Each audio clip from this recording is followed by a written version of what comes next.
Good afternoon, everyone. Please be seated.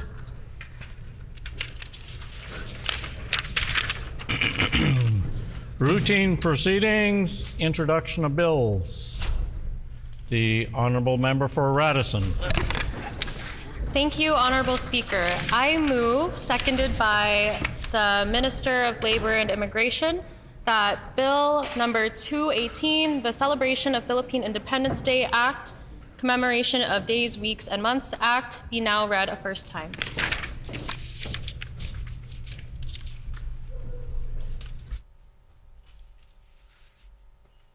Thank you.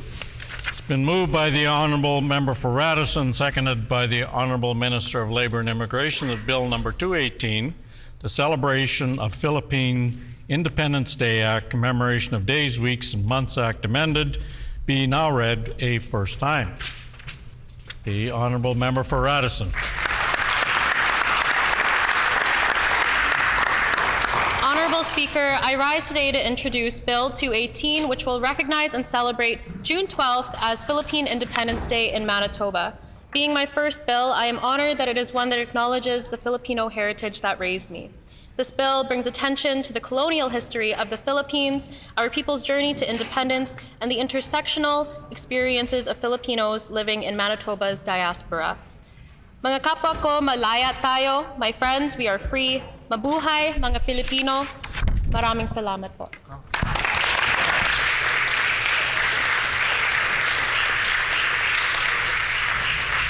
Is it the pleasure of the House to adopt the motion?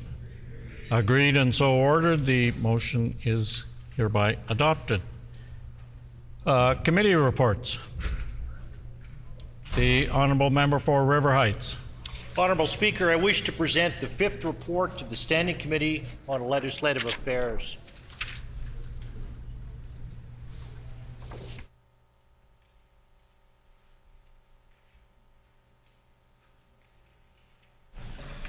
Your Standing Committee on Rules of the House presents... Dispense. The Honourable Member for River Heights. Honourable Speaker, I move, seconded by the Honourable Member for Waverley, that the report of the committee be received.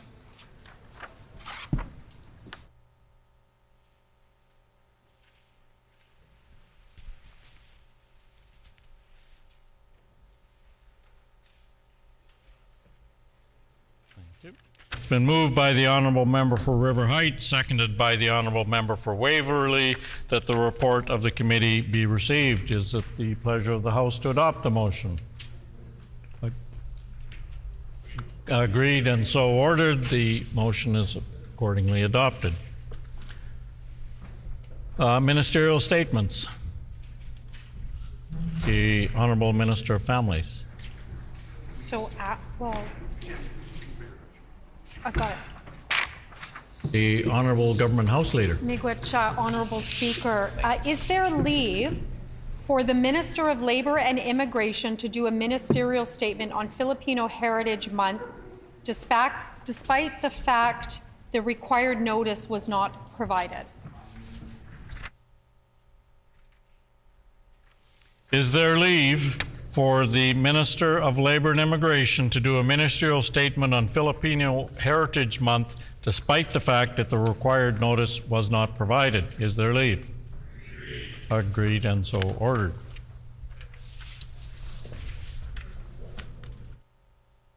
Ministerial statements. The Honourable Minister of Labour and Immigration. Honourable Speaker, I rise today to recognize and celebrate Philippine Heritage Month in Manitoba. Maligayang pagdiriwang ng buwan ng pamana ng lahing Pilipino. Sa buong buwan ng Hunyo, ipagpasalamat natin ang maraming pagpapala na mula sa kayamanan ng kulturang Pilipino. Ito rin ang panahon upang bigyang pugay ang maraming kontribusyon ng mga Pilipino sa Canada at sa buong mundo. On June 12th, the Republic of the Philippines would mark 126 years of independence. This year also marks the 75th anniversary of diplomatic ties between Canada and the Philippines. The relationship between our two countries is strengthened by deep connections among their citizens. And I would like to acknowledge members of Filipino community groups who have taken the time to celebrate Filipino Heritage Month with us today here at the Legislature, including Knights and Ladies of Rizal, Philippine Heritage Council of Manitoba, artists from Mabuhay, Meadows West School Filipino Bilingual Program, Maples Collegiate Asian Heritage Club, Wisman Filipino Community, Musica Singers, Manitoba Association of Filipino Teachers, BBAC, Philippine Canadian Center of Manitoba, Cultivation Festival, Mabuhay District, Manitoba Filipino Business Council, Baghari Pride Manitoba, Filipino Express, Filipino Journal, Pinay's Manitoba, Brandon Local Immigration Partnership, Philippine Historical Society of Manitoba, Exchange Met School, Unifor, Westman Filipino Community Brandon, and Friends of Filipino Immigrants. On behalf of all of our colleagues, we thank you for the work you do to uplift the communities that you serve in Manitoba. Honorable Speaker, while Indigenous peoples of Canada have been taking care of these lands and its people for millennia, the earliest recorded Filipino in Canada was Benson Flores, a fisher in British Columbia in 1861. BC was home to a small Filipino community. This early Filipino community in Canada remained small because of anti-Asian racist immigration policies that restricted their entry. And it wasn't until the late 1950s, when Canada faced labor shortages, that the country began to seek immigrant workers from previously restricted source countries. Manitoba's first major wave of Filipino immigrants were medical professionals who came in 1959 to the 1960s to fill shortages in Manitoba hospitals and clinics. And these included 4 young Filipina nurse co-workers, Faye Velorio Ryder, Melba Ruas, Purificacion de la Cruz, and Cora Liago, who arrived by train in 1959 from St. Mary's Hospital in Rochester, Minnesota, to work at the Misericordia Hospital. With the rising demand for healthcare workers in Canada, many Filipinos applied to Canadian hospitals where they were offered full-time work and permanent residency. The next major wave of Filipinos to Manitoba were garment workers who were recruited from the Philippines to fill drastic labor shortages in garment factories across Winnipeg in the 1960s and 1970s. These women frequently sponsored their families, leading to a chain of Filipino immigration that led to an exponential growth of the Winnipeg Filipino community. And many of these garment workers, as well as healthcare workers, settled along Winnipeg's Notre Dame Avenue near many of the garment factories into an area that came to be called Filipino Town.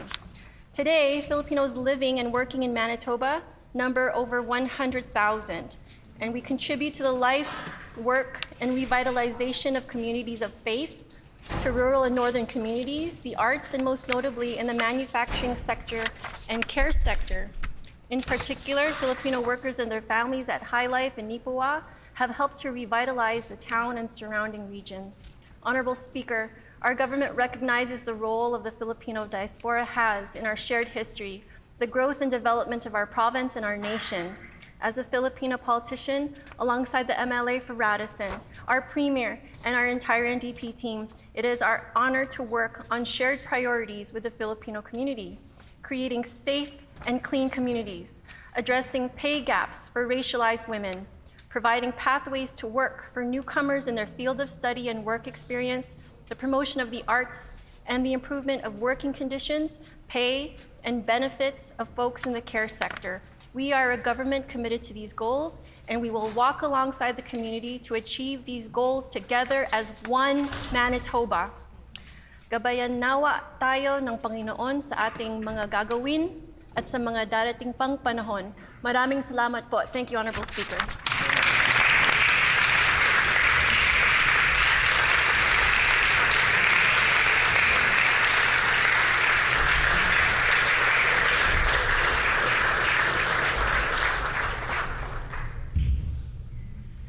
The honourable member for Roblin. Thank you, Honourable Speaker, and thank you to members opposite for the gracious 10 minutes of notice to prepare a statement today. I'm very pleased to rise and put a few words on the record about Filipino Heritage Month. which was of course established by the former PCMLA for Waverly, John Reyes, a proud Filipino and champion in the community. It's an opportunity for all of us as Manitobans to appreciate and recognize the vibrant Filipino heritage and culture in Manitoba and the success and strength of the community. May is Filipino Heritage Month because June 12th is Philippine Independence Day. And as the minister noted, this year we are marking the 75th anniversary of diplomatic ties between Canada and the Philippines, and that is certainly something to celebrate.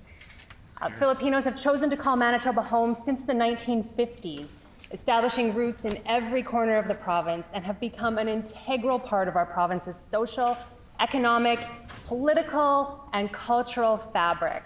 They've contributed tremendously to the growth, prosperity, and development of Manitoba and will continue to do so for generations to come.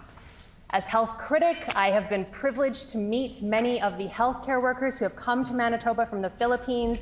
They are such a welcomed and valued part of communities across Manitoba, and I thank them for choosing Manitoba to make their home. With that, Honorable Speaker, I'd like to extend my thanks to all of the Filipino community groups who joined us in the legislature today and thank them for the beautiful performances in the rotunda today. The music was incredible and it was just such a joy to see and to participate in that. Thank you, Honorable Speaker.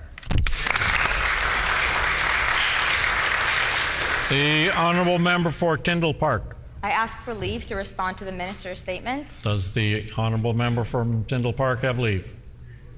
Agreed and so ordered. The honourable member for Tyndall Park. Salamat po, and thank you, Honorable Speaker, for the opportunity to speak for this minister's statement. Mabuhay and maganda tanghali po. Welcome to everyone, all of our guests, and those who were here earlier this afternoon. Honorable Speaker, there's so much work that has been and continues to be done in recognition of Filipino heritage and culture here in Manitoba over the last couple of years. Our current Minister of Labor a couple of years ago brought forward something on the quincentennial celebration of Christianity in the Philippines that was notably and unanimously supported by every single person here in this House, Honorable Speaker. We can make reference to the former Minister of Immigration, Minister John Reyes, as he brought forward legislation recognizing June as Filipino Heritage Month. This was shortly after it was also recognized nationally, Honorable Speaker. And now we can make reference to our newer member from Radisson for bringing forward legislation for Filipino Independence Day, Honorable Speaker, and I'm sure that this is also going to pass unanimously here in the House, Honorable Speaker. We are incredibly proud of the Filipino community here in Manitoba, as we should be.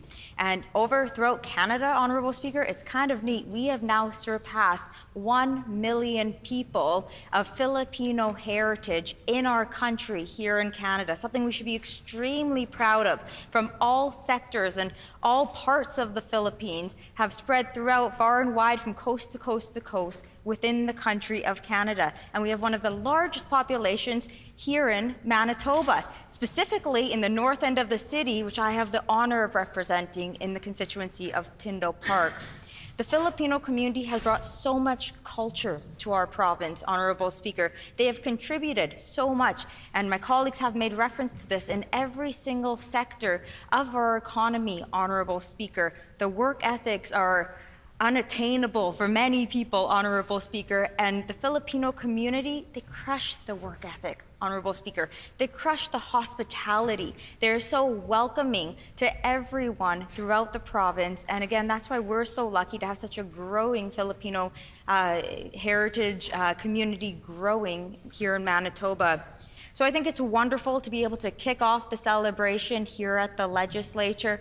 I do have to agree with my colleague who just spoke before me. It would have been nice to have a little bit more notice. I know we all were very excited for Filipino Heritage Month, and we were not made aware of the event that was going to be happening today or invited to the event. And the ministerial statement, it would have been nice to have had some notice to speak for it, Honorable Speaker. But nonetheless, here we are. I know we're very excited to attend the flag raising ceremony this Saturday. I trust many of my colleagues will be there, and for the Independence Ball as well coming up. So thank you to all of our guests who attended the Manitoba Legislature, and happy almost Filipino Heritage Month.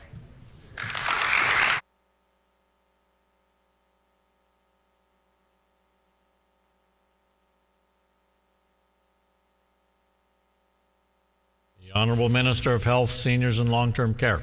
Thank you, Honorable Speaker. This Pride Month, I stand here with a deep sense of honor and gratitude as the Minister of Health, Seniors, and Long-Term Care, and as a proud member of the 2S LGBTQIA+ community. On behalf of my colleague, the Minister of Families, our government is proud to declare June as Pride Month in Manitoba this year and every year going forward. Here, here. And I will table that proclamation for the House.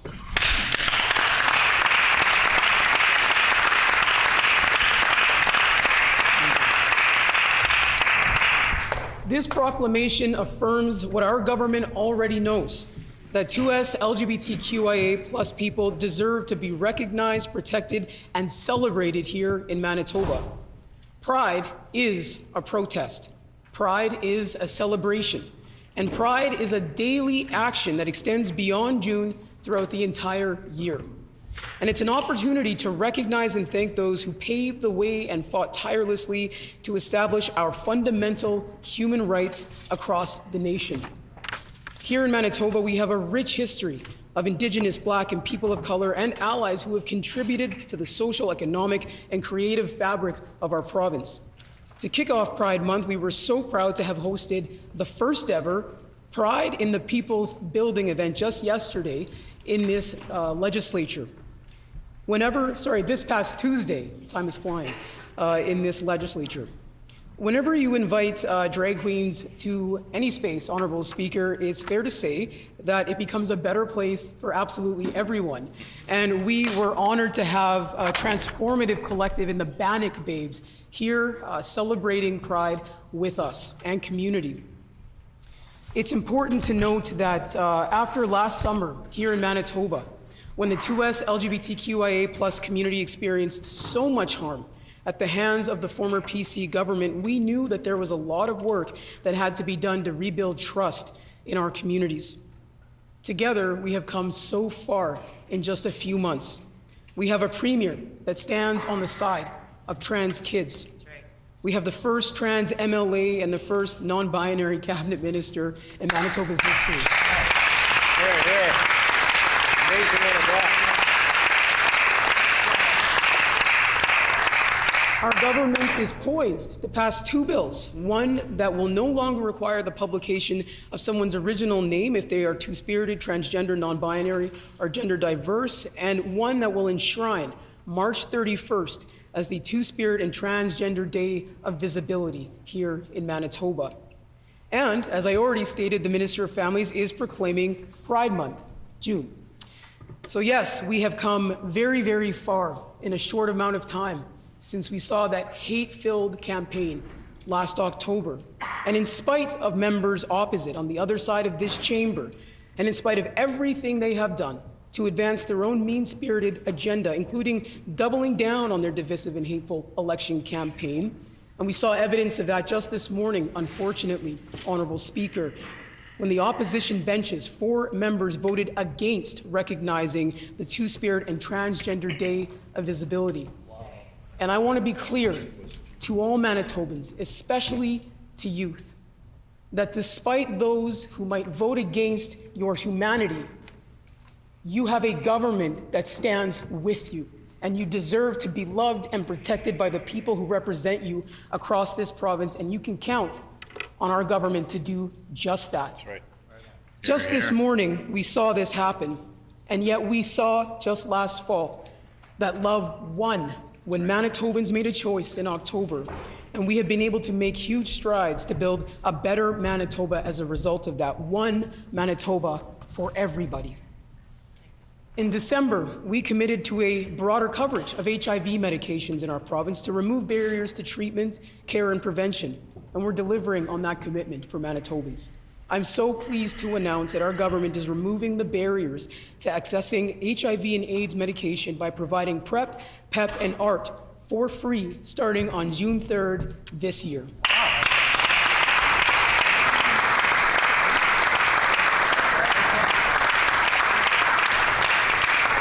Honorable Speaker, these medications will be available at no cost to individuals who do not currently have 100% coverage under another federal or provincial plan, including removing the pharmacare deductible for these medications.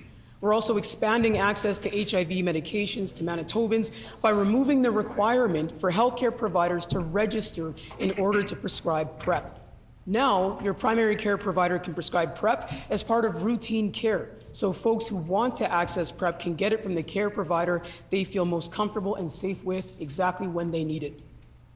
Our government is going to continue working with healthcare partners across the province to ensure that the healthcare system we have in place is inclusive, equitable, culturally safe, and responsive to the needs of every Manitoban, including our trans, non-binary, and gender-diverse relatives.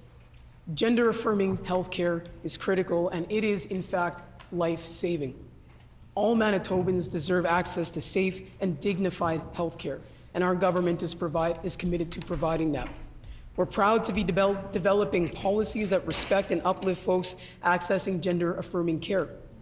Our government's actions show that we can create a health system that does work for everybody as we do the work of making gender-affirming care a standard part of our healthcare system.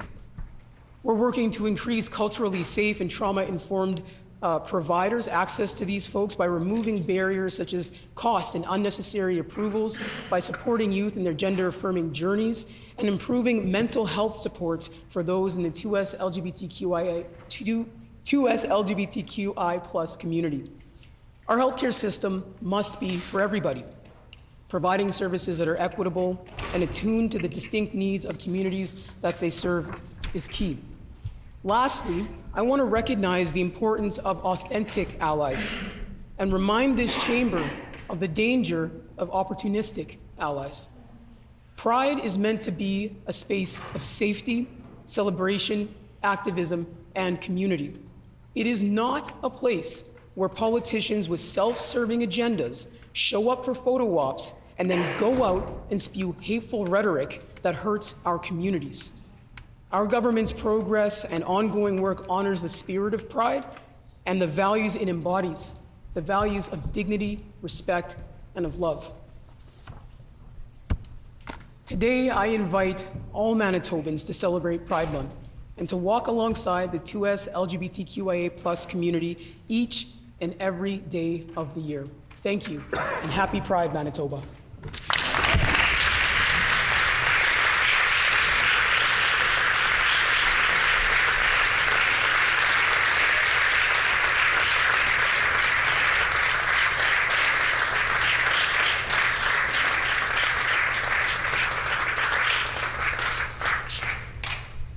The honourable member for Dawson Trail. Thank you, Honourable Speaker. I do have quite the script here, but I'm going to deviate just a little because there's always an opportunity to love and care. And I'm noticing as this is going on that it's made to be a shame thing when it shouldn't be. Yes, some people have different views and different values, but that doesn't mean we should be made to feel ashamed. And I know the member for St. John's sure loves to make people feel ashamed when they don't share their values. But I'm here today to say that I'm happy to rise today and recognize Pride Week. As a supportive father to my child who is part of the community, I want to take time to thank the awesome 2S LGBTQ+I community organizations in Manitoba that do so much work in our communities.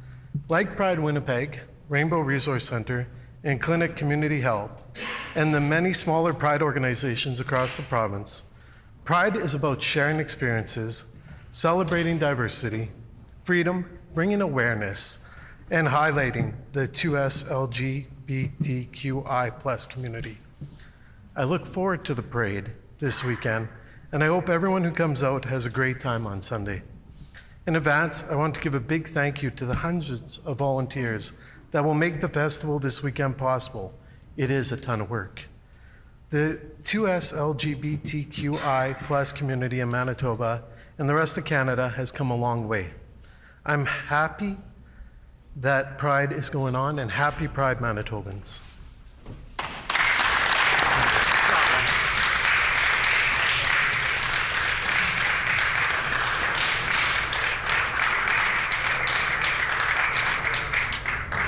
The honourable member for Tyndall Park. Honorable Speaker, I ask for leave to respond to the minister's statement. Does the honourable member for Tyndall Park have leave? Leave has been granted. The honourable member for Tyndall Park. Thank you, Honorable Speaker, and I'm thrilled to be able to rise this afternoon to speak about pride. And in doing so, I want to just first recognize March 31st, as we didn't get the opportunity to this year in the House. March 31st marks International Trans Day of Visibility. This is an annual event dedicated to celebrating trans people and raising awareness of discrimination faced by so many. I also want to take this moment to congratulate my colleague from Kirkfield Park on the passing of his bill this morning, the Two-Spirit and Transgender Day of Visibility Act. And I truly am sorry from the bottom of my heart that not everyone in these chambers supported it.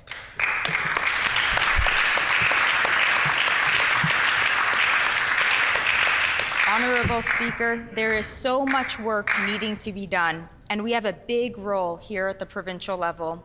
We can talk and take action about the psychological effects of bullying and shaming trans and 2S LGBTQ+ kids, or forcing schools to out a trans or non-binary person. This has serious ramifications.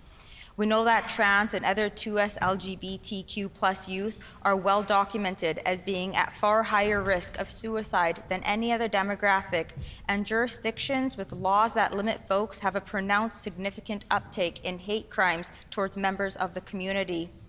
Honorable Speaker, these are just a few facts. However, unfortunately, they fuel campaigns with hate and misinformation. And this is why Pride is so important. It helps build awareness, and it is a lot of fun. Take this Sunday, celebrating Pride from the March Parade to the big event at the Forks. It's so much fun. There's music and dancing and kindness and love to be spread all around. Not to mention lots of good food and vendors, and most importantly, everyday Manitobans being encouraged to be exactly who they are. Honorable Speaker, we need more of this in our society. So for those of you who maybe have yet to attend a Pride event, or maybe are considering, please do come on out on Sunday. In closing, I would like to thank the Minister for bringing forward today's statement, and I look forward to seeing many of my colleagues at the upcoming Pride events. Thank you.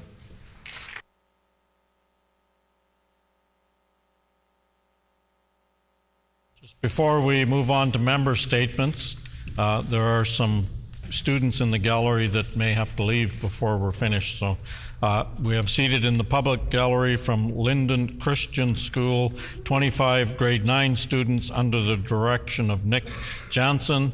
The group is located in the constituency for the honorable member for Fort White.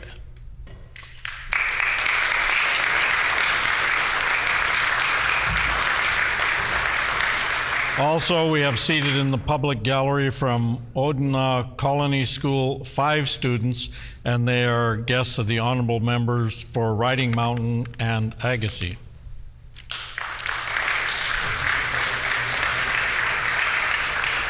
Member statements.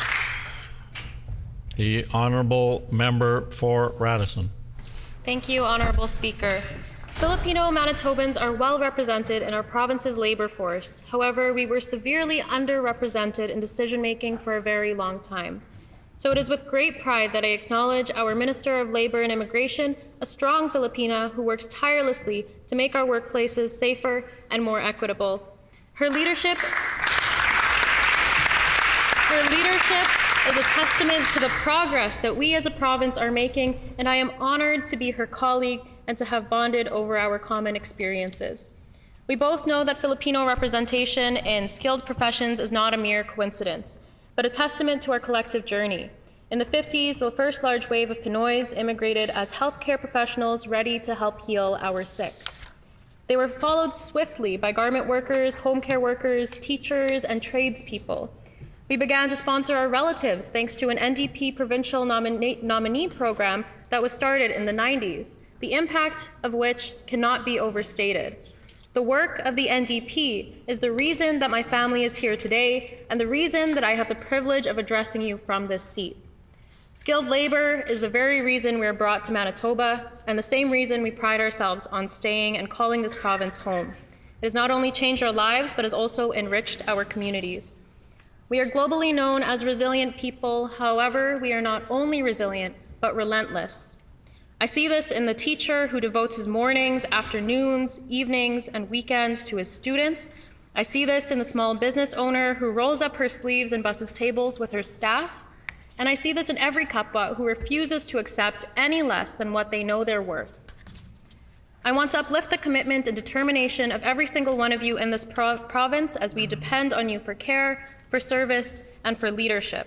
I invite all of our colleagues to express once again their heartfelt appreciation for the guests who took their precious time out of their days to join us, and to every Filipino Manitoban who makes us proud. Maraming salamat, Honorable Speaker, at mabuhay aming kababayan.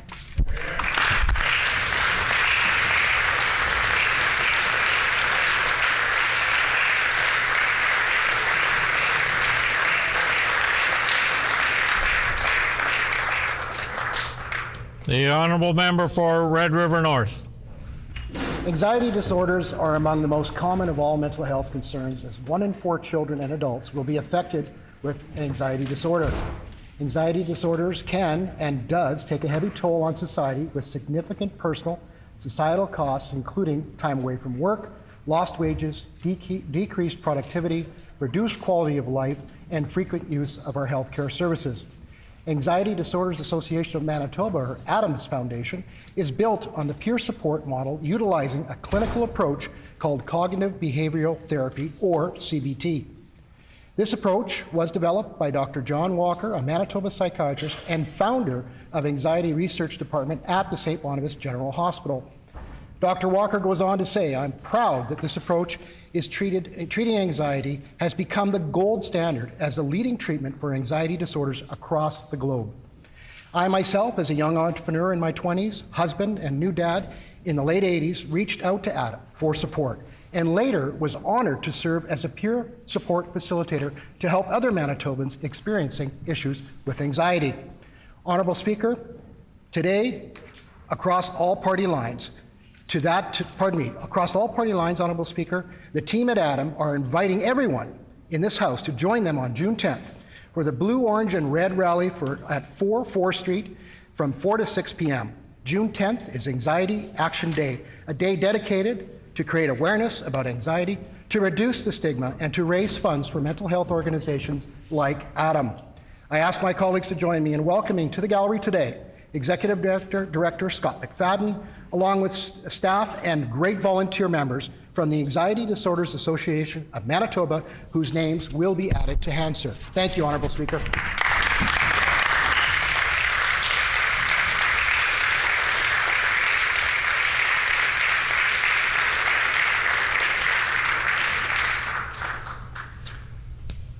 The honourable member for River Heights.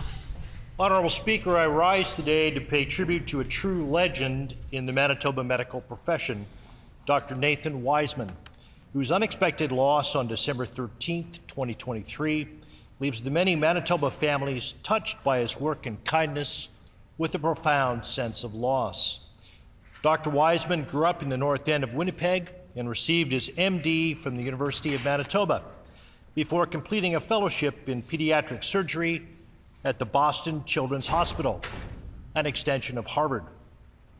Honourable Speaker, his practice of pediatric surgery at Children's Hospital in Winnipeg lasted nearly a half-century. He loved his patients and often recounted in great detail stories of the many children he'd helped. Patients and their families would approach him on the street and say, "Remember me," and he always did, for it was his patients that brought him great joy. In truth, he had no intention of ever fully retiring and continued to operate until his very last day.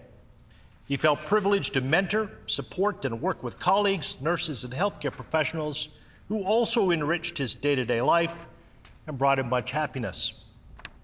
While recognized with many awards and honors, Honourable Speaker, what mattered most to Dr. Wisman was the lives of the thousands of Manitoba children he helped to save. His impact on the generations of children he cared for is truly immeasurable, and he is missed by all those who knew him. It's humbling, Honourable Speaker, to have Eva, Dr. Wisman's wife of 56 years, and 21 of the people who loved him best join us in the gallery today. I'd like the members of the House to rise and thank them for sharing Dr. Wisman with all Manitobans for so long. And I ask their names be read and answered.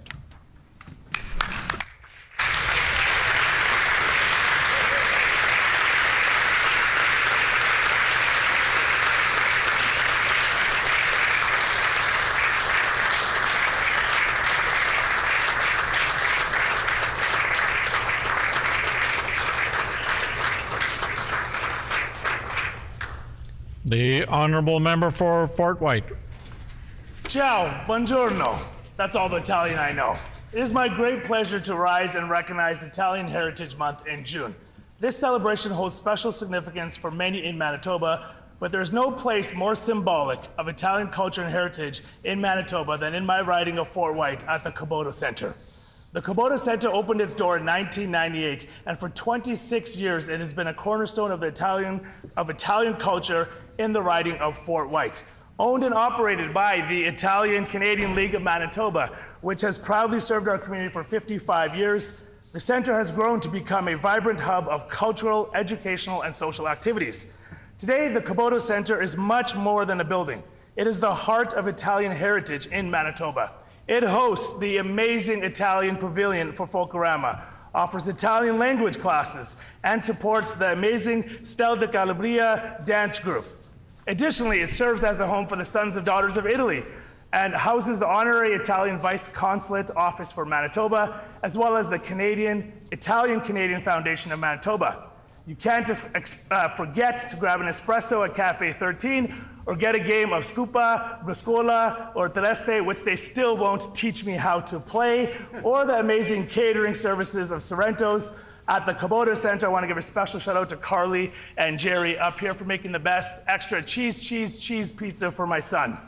Keeping culture and heritage alive in our communities is of utmost importance. It enhances our social fabric, fostering a sense of belonging and identity. Culture centers like the Kubota Centre play a crucial role in preserving traditions, languages, and customs, passing them down to future generations.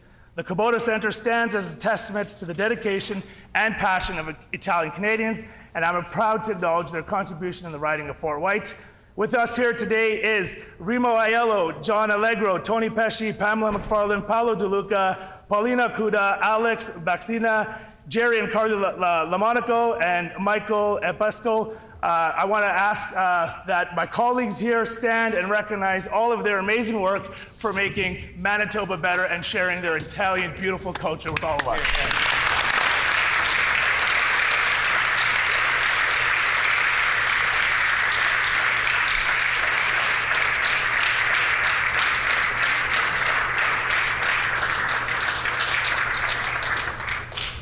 The honourable member for Kirkfield Park. Honourable Speaker, earlier this month, many of my neighbours in Birchwood Terrace had their lives turned upside down. 250 residents were suddenly forced to leave their homes. Right from the start, I visited with the folks of Birchwood Terrace. I heard their stories and I talked to families about their immediate needs. Many residents told me about the difficult journey they've been on as they had to leave behind their homes and their communities. They told me that May has been filled with uncertainty and apprehension about the future. Honourable Speaker, I've been advocating for the residents of Birchwood Terrace from day one, ever since we heard of the terrible news. And I'm proud to say that our NDP team heard that call loud and clear. I want everyone to know that our government is stepping in to ensure all residents of Birchwood Terrace have their housing and meals paid for. We will support families through this difficult time and help them as they find permanent homes. Let me be clear, no one from Birchwood Terrace will end up on the streets on June 1st. Our government will ensure that there is no interruption of services. We will be there to support folks through this weekend and beyond. If there's one thing that I know, it is that Manitobans take care of each other. I want to thank everyone who has supported the folks at Birchwood Terrace over this difficult time. Friends, family, community members, and the Canadian Red Cross. To the residents of Birchwood Terrace, know that we will be there for you every step of the way. Thank you, Honourable Speaker.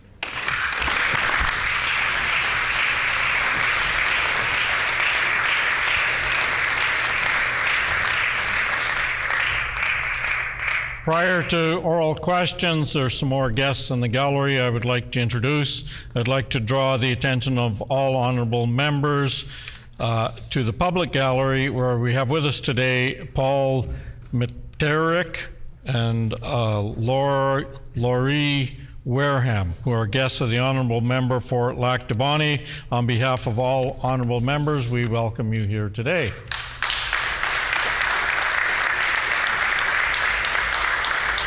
I would also like to draw members' attention to the loge on my left, where we are joined today by Eileen Clark, former member for Agassiz. On behalf of all honorable members, we welcome you here today.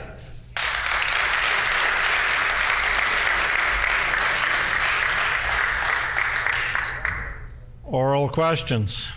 The honorable leader of the official opposition.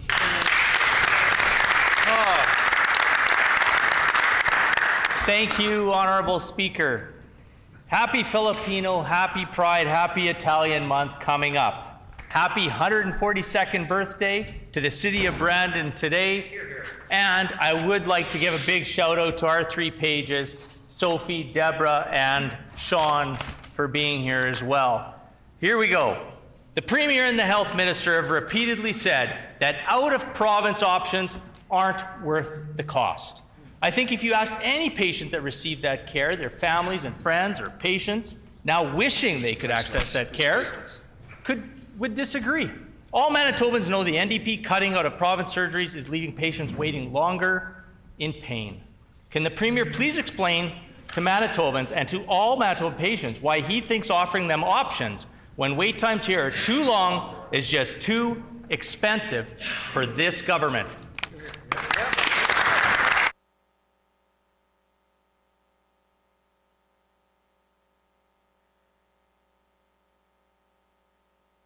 Sorry, the Honorable First Minister, sorry.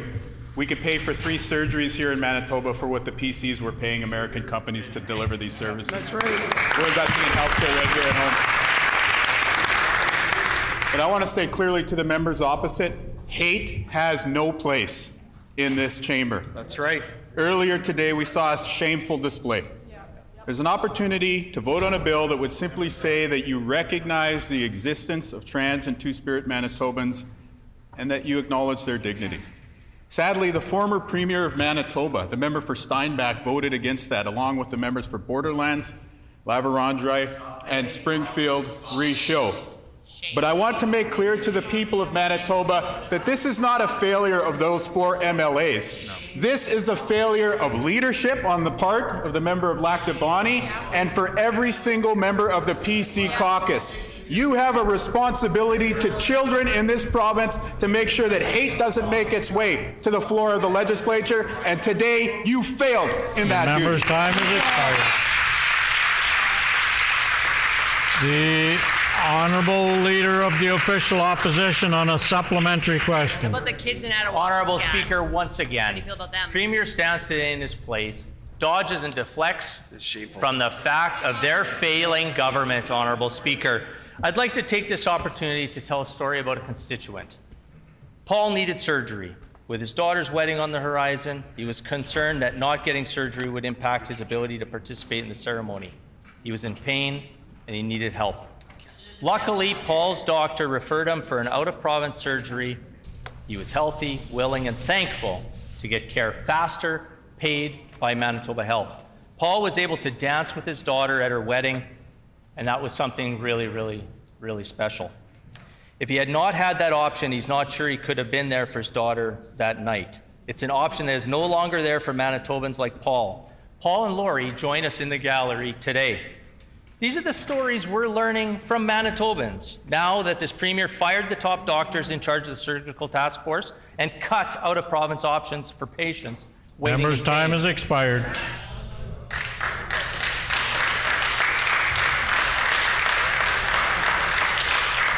The Honorable First Minister. Glad to hear that Paul is doing well.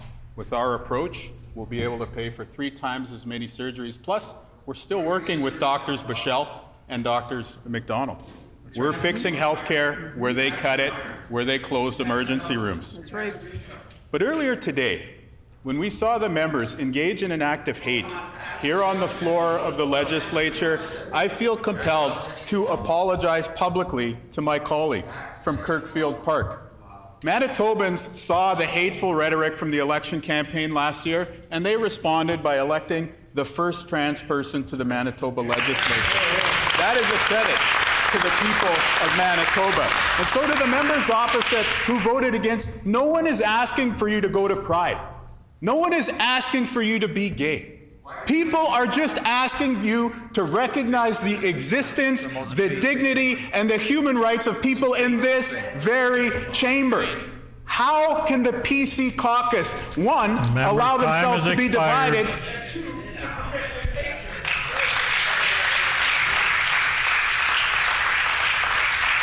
The Honourable Leader of the Official Opposition on a final supplementary question. Thank you, Honourable Speaker. And it's this Premier that on the record many, many times in his past that have said the exact same thing that he's throwing allegations today. The only one talking about hate speech is the Premier of Manitoba. Wait times for cataracts, cardiac, hip, and knee surgeries are up. Wait times to see specialists in Manitoba are not even factored into the equation. Out-of-province options were designed to help people like Paul, who are fit and able to travel. They also help clear further capacity back home in Manitoba, but due to his own political ideology, the Premier tossed them aside without second thought, without a backup plan, without any plan to help people get the care they need sooner. What wait times are up, and this Premier made them worse. Will he recognize his mistake and bring back out of province surgical options today?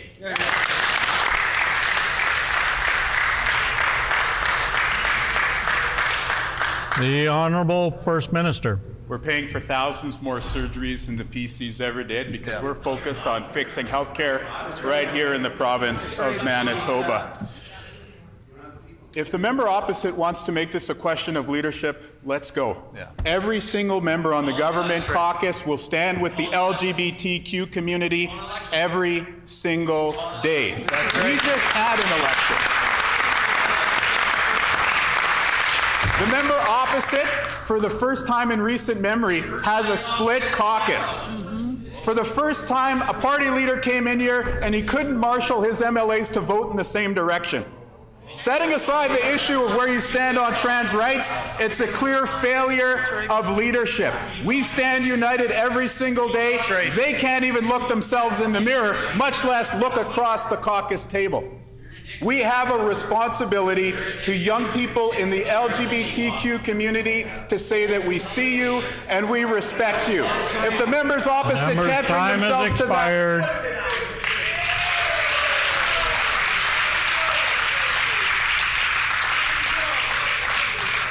The Honourable Member for Roblin.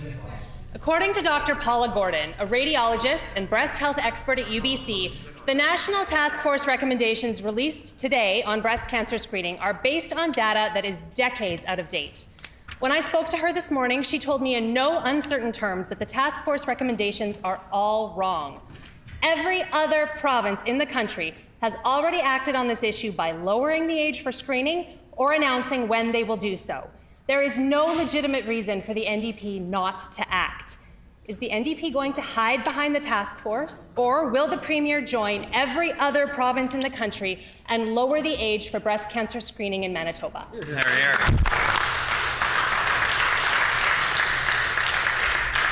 The Honourable First Minister. My esteemed colleague, the Minister of Health, is working with the experts and is following the guidelines that they have established. But what's more, we've added capacity here. So many more tests are being conducted than ever took place under the PC government. But I also want to say that my colleague is a person who identifies as non-binary.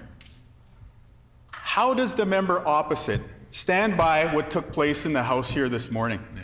This is not abstract. This is not theory. This isn't about gay-straight alliances in schools. This is about human beings who come to work in this very chamber each and every single day. And I know that you want to go to Charleswood or Tuxedo and say, you know what, I was on the right side of the issue. But the fact is, if you stay in a caucus where people take these expressions for hatred as a basic tenet of their political ideology, then you cannot claim to be on the right side of the issue. That's right.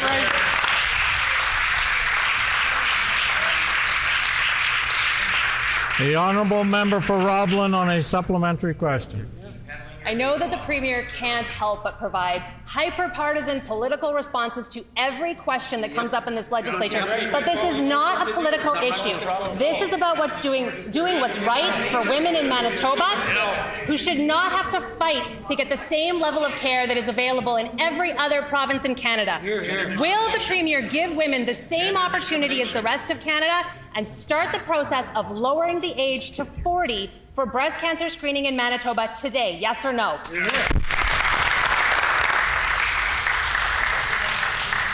The Honourable First Minister.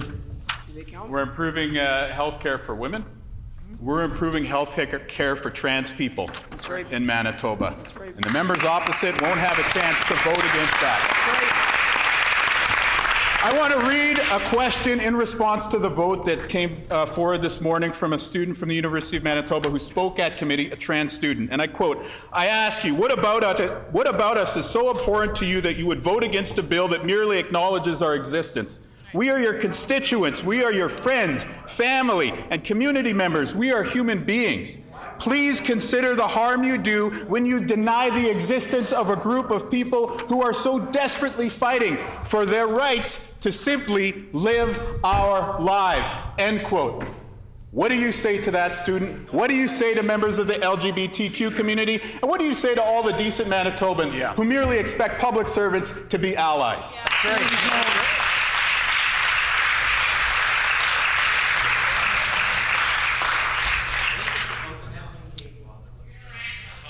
Order. I just remind everyone to direct comments through the chair and not directly to other members. The honourable member for Roblin. I'm going to try one more time to get an answer on behalf of Manitoba women. I doubt it. The task force guidelines that the Premier and the Health Minister are hiding behind, according to Dr. Paula Gordon, are all wrong. Dense Breasts Canada, the Canadian Cancer Society, the Canadian Society of Breast Imaging, the Nurse Practitioner Association of Canada, and every other province in Canada agree that the screening age should be lowered. Yet this Premier seems to think that he knows better than a broad coalition of experts and better than women themselves, who are forced to advocate for the same access to care that is available to women all across the country. Is the Premier really going to stand alone on this in Canada and deny younger women the access to breast cancer screening, or will he do the right thing for Manitoba women today?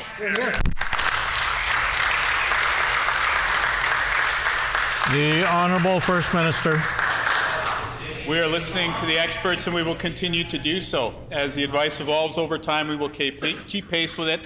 In the interim, we are adding mammogram capacity here in the province of Manitoba.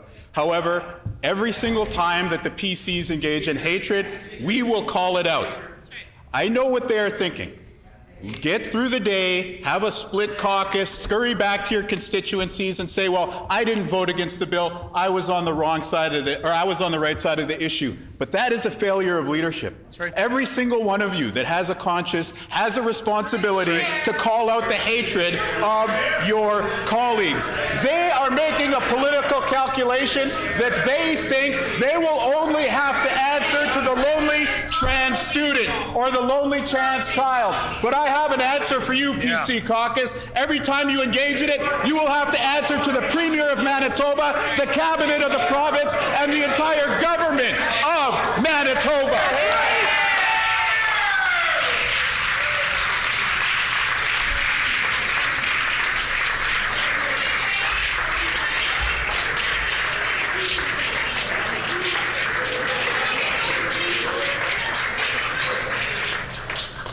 Order, please. I would ask the Premier if the document he was quoting from in his second answer was a private document. Could he please table it? Thank you. The Honourable Member for Borderland. Honourable Speaker, the Minister of Consumer Protection and Government Services needs to be accountable, shop smart, and get the best deal for Manitobans in procurement. Can the minister confirm that all best practices are followed in awarding contracts and that she recognizes open and fair tendering is necessary to protect taxpayer dollars? You bet. Good one.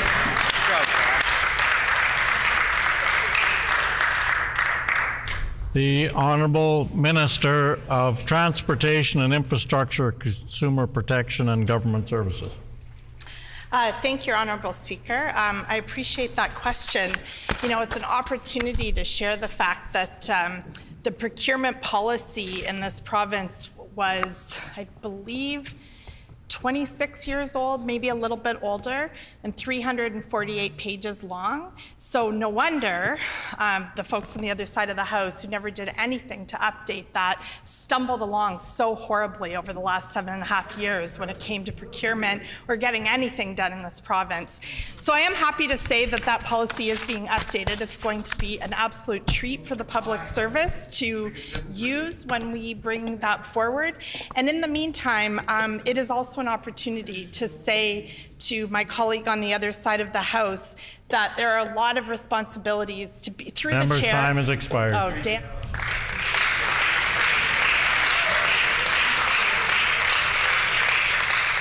The Honourable Member for Borderland.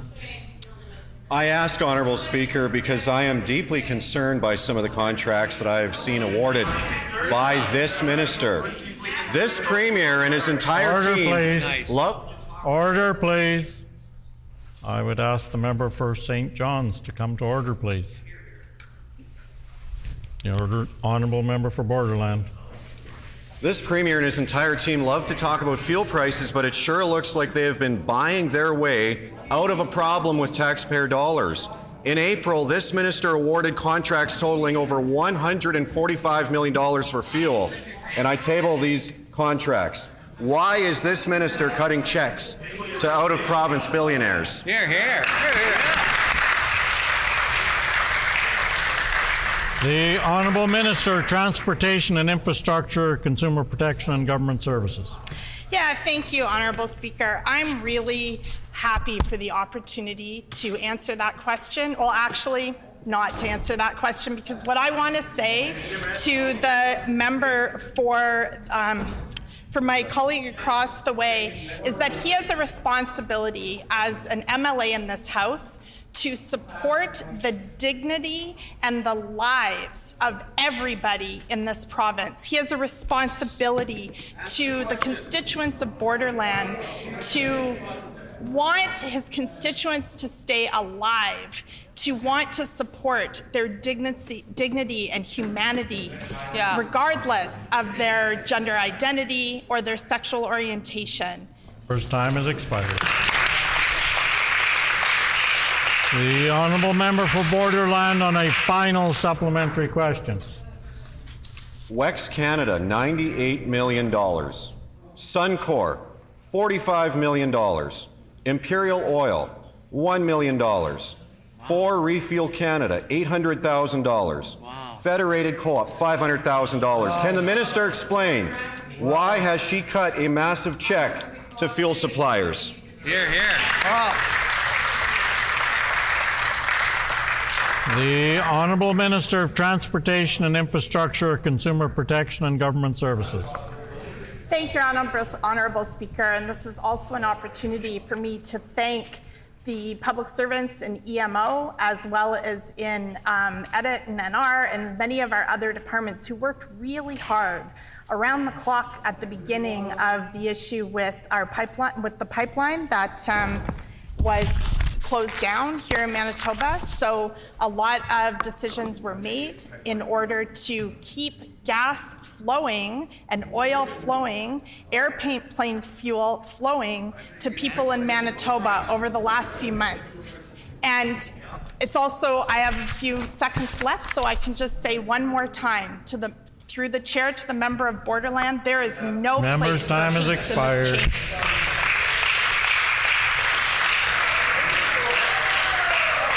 The Honourable Member for Fort White. This Minister of Finance keeps talking about his fake gas tax holiday, but he has conveniently left out that his fake gas tax savings only lasted 3 weeks. And now, under his NDP, gas prices are 27 cents higher than they were on January 1st. And now, over that same time period, this NDP minister has signed $145 million of contracts with fuel companies. The minister owes Manitobans an explanation. Can the minister explain why such a massive payment of $145 million was sent out to fuel companies? The Honourable Minister of Finance. Thank you, Honourable Speaker. We are proud to have brought the cheapest fuel prices in the country to Manitoba. That's a fact. The critic can keep spinning yarns as much as he wants, but the facts are the facts. And fuel prices are an important thing to consider in this House, but another equally important concern, Honourable Speaker, is ensuring that all Manitobans in this province know that they are respected and loved, and that that's shown here in this chamber. That's right. It's not a secret that the member opposite has aspirations to be the leader of the party opposite. And I want to ask him today, does he stand with his party's hatred that they demonstrated today by voting against recognizing all Manitobans in this province as people, trans and two-spirited people? Does he stand with all Manitobans or just some of them? Good job!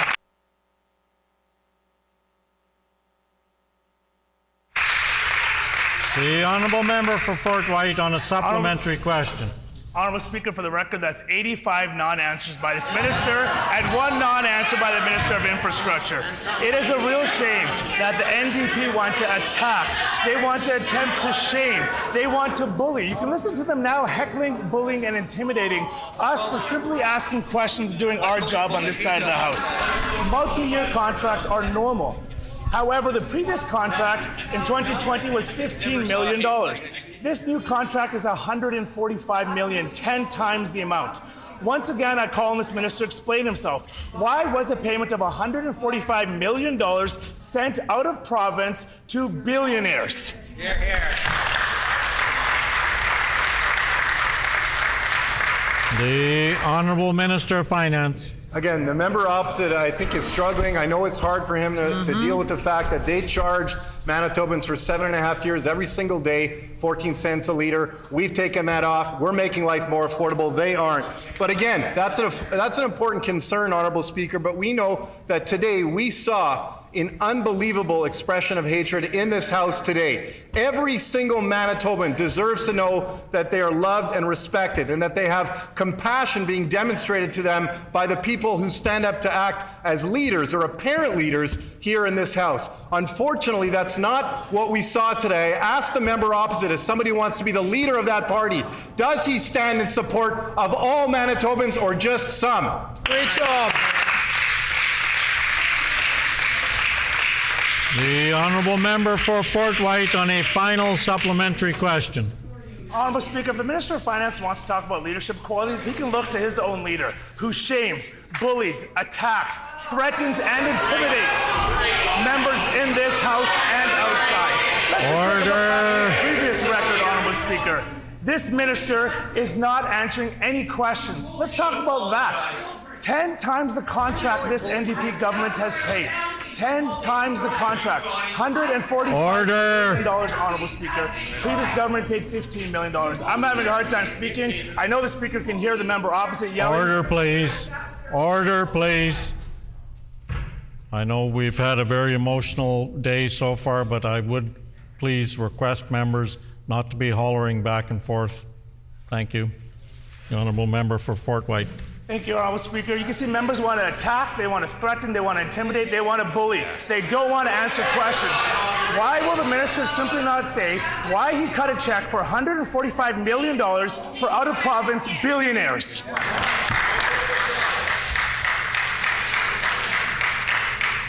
The Honourable Minister of Finance. Again, the member opposite wants to talk about attacking, bullying. He should ask himself about the campaign he was part of in the members opposite last election. What did they do? He was a poster boy for their campaign that was focused on outing trans kids and putting them at risk. That's right. That is shameful. On this side of the House, we show love, we show compassion, we show empathy to all Manitobans, especially our trans and two-spirit youth. That's right. That's right. They deserve it. Not just today, they deserve it every single day. Again, he wants to count the number of questions he thinks I haven't answered. He still hasn't answered. Does he stand for hate or does he stand for compassion and love? Answer the question.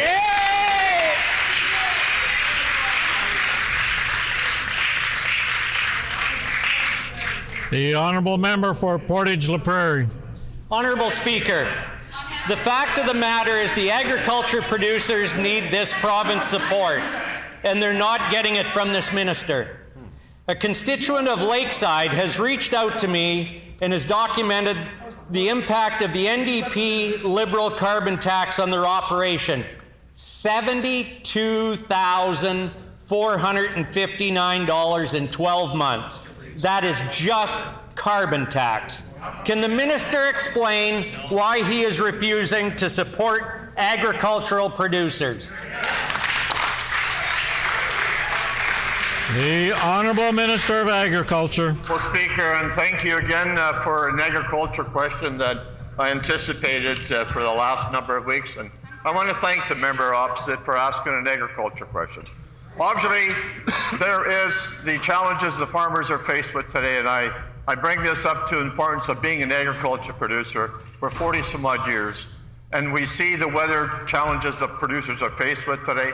And all I can say, and the importance of our discussion today, to answer somewhat of the question which I will ask in the second time around, third time around, to the importance of our agriculture producers to provide food to our tables, and the importance that Mother Nature cooperates, and hopefully at the end of the season that the farmers and the producers, agriculture, have a profitable year for the betterment for all of us in the world. Time has expired.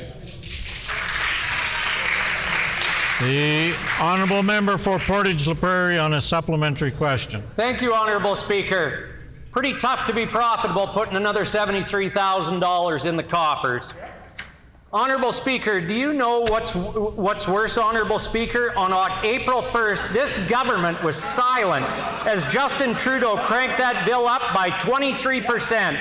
Now the constituent of Lakeside will be paying almost $7,500 a month in carbon tax. I ask the minister again, will he stand up to his leaders, both federal and provincial, and stand with Manitoba farmers?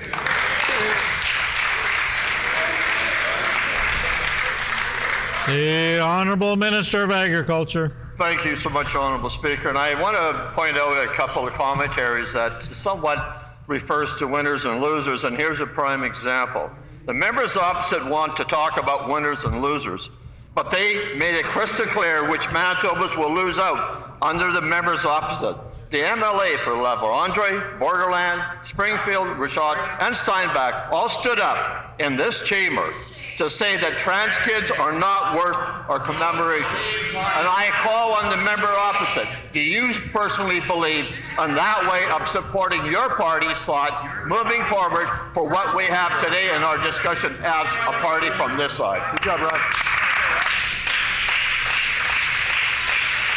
The honourable member for Portage-La Prairie on a final supplementary question. Thank you for that, and I think I just heard the member opposite say that farmers are losers. Not on this side.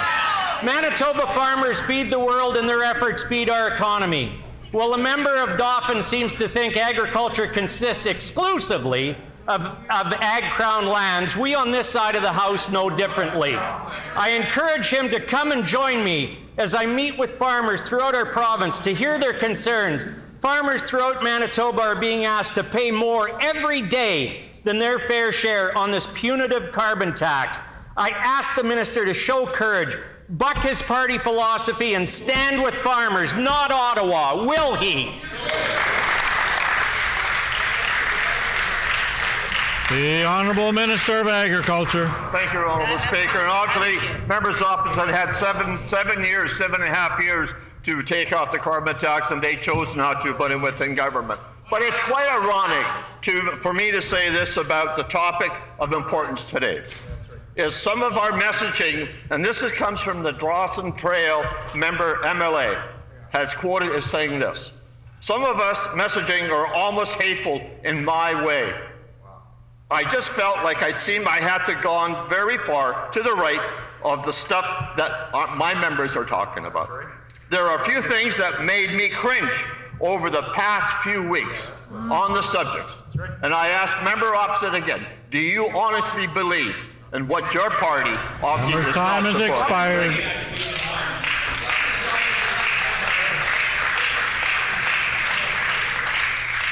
The honourable member for Brandon West. Thank you, Honourable Speaker. This minister seems to be stuck between a rock and a hard place. On one hand, election laws say that he can't make announcements, and on the other hand, his premier is under the firm belief that laws don't apply to him. When this minister spoke about overtime for police, he acted like it was the silver bullet. Yep. The Canadian Federation of Independent Businesses has been clear this government needs to do more to work with businesses suffering from retail theft and damages. Will the minister commit today to adopting CFIB's calls? Good. Yep.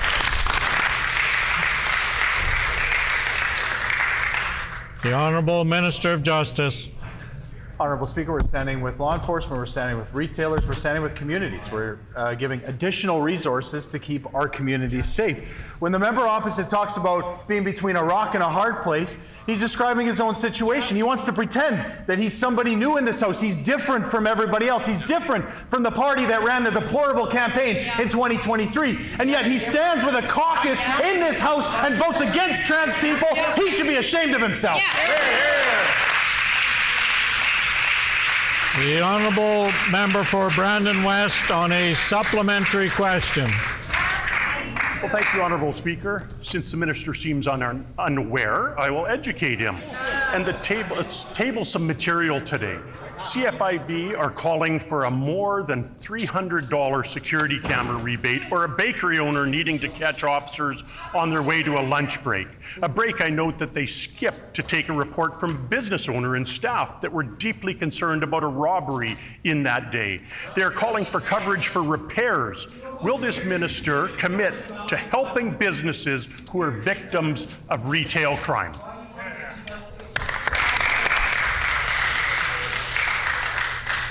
The Honourable Minister of Justice. Honourable Speaker, we're working with retailers, we're listening to the community. That's why we had our Public Safety Summit where we brought people together. Because we want to work with all Manitobans. We're ready to move past the division and the divisive campaign that the members opposite ran, but they're still stuck on it. And where they thought it was a dog whistle during the campaign, their leader doubled down. He said, I have to put an exclamation mark on the whole parental rights involvement. I think that's where we need to go. Well, the dog whistle has become a bullhorn in this legislature, and every single member opposite showed their true colors, and they voted with a caucus that stands for hate. They should be ashamed of themselves.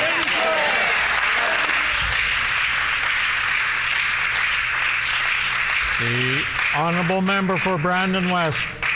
Bullhorn hate himself. Honourable Speaker, CFIB has once again anticipated the minister's answer, it seems. Even in NDP BC, a program exists where businesses can receive up to $2,000 to repair vandalism and $1,000 for preventive measures. That's not only more than 3 times what this minister is offering, but it's actual prevention, not just a camera to document. These are real solutions that would tell business owners that they are not standing alone. They are not expected to shoulder the burden of antisocial behavior from criminals. Why does this minister draw the line in the sand here, short of offering real help to real Manitobans? The Honourable Minister of Justice. Quote, we're encouraged by the response of the province to what we've long known to be a serious issue of retail crime and stretched resources at the police services. That's from John Graham at the Retail Council of Canada. We're going to work with the Retail Council of Canada, with retailers and businesses to keep our communities safe. But we can't forget that some of the most vulnerable people in our province are trans kids and trans folks. And the members opposite clearly don't care about the safety of those folks. They only care about certain people. They want to divide. And they want to talk about hate. That's unacceptable. Every single member is culpable here in this situation. They should all apologize to every Manitoban and to this House.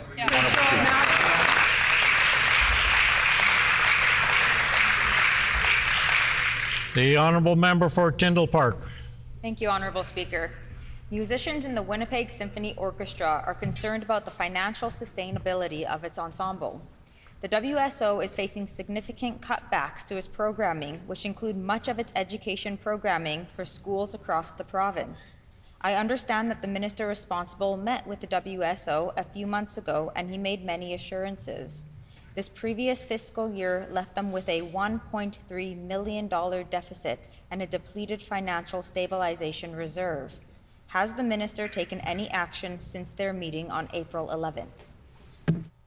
The Honourable Minister of Sport, Culture, Heritage and Tourism. I want to thank the member opposite for the question and just maybe update the House on what's been going on. I want to recognize the arts and culture community here in Manitoba for all the works that they do, especially the WSO. In my time as minister, I've been pleased to meet with them and trying to make our province a better place to be. And that includes standing with every Manitoban, something that member opposite did earlier this morning. And I know many members of this House today are meeting with representatives across the arts sector today. They're here in this very House, sharing all of the things that they are concerned about. We heard those concerns. That's why in the WSO this year, we've directed $200,000 of extra money for them to be able to work. First time has expired.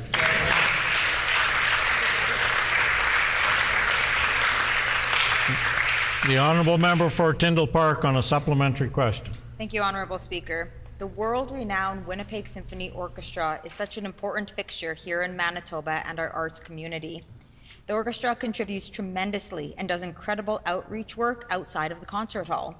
For example, the Sistema program helps teach kids from at-risk communities how to play instruments.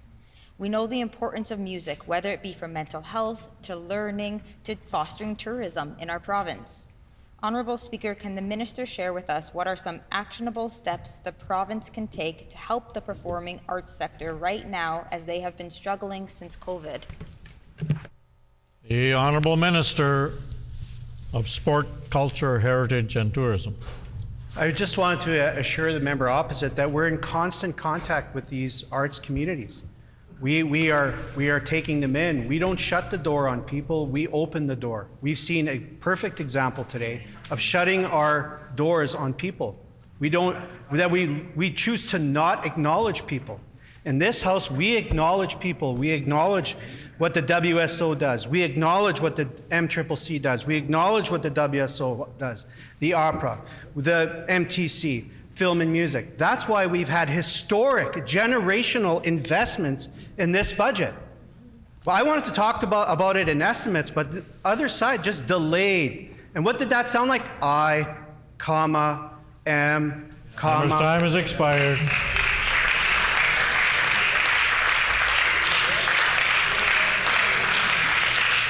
The Honourable Member for Tyndall Park on a final supplementary question. Thank you, Honourable Speaker. To outline the situation, many of the musicians are currently considering leaving the Winnipeg Symphony Orchestra. One of the most significant financial challenges to the WSO is the amount spent on rent. Renting the Centennial Concert Hall costs the symphony upward of $400,000 annually, and with the increasing financial pressures, this is not sustainable. What is the government doing to retain our musicians to the extent that they will not have to move elsewhere? The Honourable Minister of Sport, Culture, Heritage and Tourism.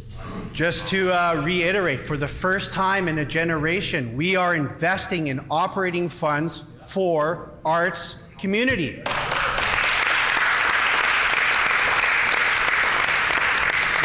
What steps are we taking? We've already taken the first steps. We know that there's a lot of work to do in this community. We've shared those organizations that I mentioned before.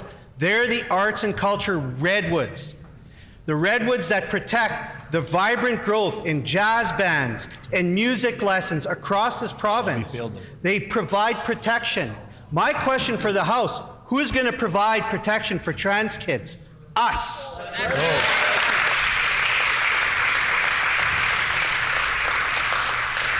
The Honourable Member for Kirkfield Park. Honourable Speaker, congenital CMV is the leading cause of infant disability in Canada. Rob Tatro has been at the forefront of national advocacy for CMV screening, including an annual half-marathon event to raise awareness. Rob worked with the NDP caucus on legislation to implement screening, but the failed former PC government repeatedly refused to pass it. Could the Honourable Minister of Health tell us more about what our government is doing around early screening for congenital CMV? Excellent.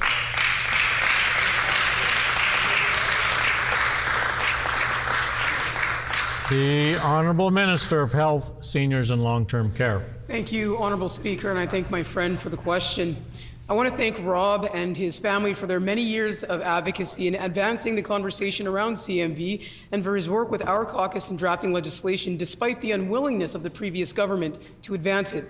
Universal screening for newborns is vital to addressing the impacts of congenital CMV, the impacts on families, on infants, and in preventing long-term impacts. That's why our government is investing $2 million in Manitoba to establish a universal screening program for congenital CMV that'll be rolled out this year. I want to wish everyone who's participating in Rob's run this weekend the best of luck. We look forward to taking action on CMV screening right here in Manitoba. Thank you. The Honourable Member for Spruce Woods. Despite being asked by the member for Tyndall Park, the Minister of Education has repeatedly refused to announce whether or not this NDP government will be introducing $10 a day daycare for the summer months. He says that he can't announce it because of the blackout rules, and yet the Minister for Justice and the Minister of Municipal Relations have repeatedly made government funding announcements in this chamber during the blackout period, proving that there are rules for some in that NDP cabinet, but not for everyone. So will the Minister of Education get up today and announce $10 a day daycare for all Manitoba families this summer? The Honourable First Minister. The reason why we can't roll out $10 a day daycare this summer is because they're blocking the budget bill. That's right. It would have had to have passed before the House rises in June. The member opposite failed today, along with every other member of their caucus, to stamp out hate on the PC side of this aisle. And I want to say this is something I take very seriously on a personal level. Earlier last year, when we were canvassing in southeastern Manitoba, there's a young group of queer kids who come knock doors with us. I asked, why do they come with us? And they shared about some of the very difficult experiences that they had gone through. And I resolved in that moment that any time I hear this sort of trans hate, this queer hate, that we're going to call it out every single time. That's right. And so I want to say to young people across Manitoba, you have an ally on this side of the House, on these benches. We'll call it out every single time. This is where the people of Manitoba want to go. We are one province. We deserve to live together in peace, harmony, and respect. So to all the good, hardworking Manitobans out there who want a government that stands for all, including the vulnerable kids in every corner of this province, I say, happy Pride.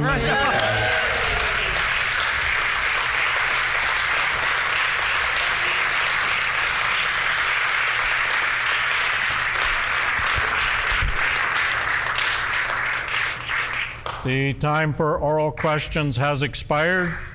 The Honourable First Minister.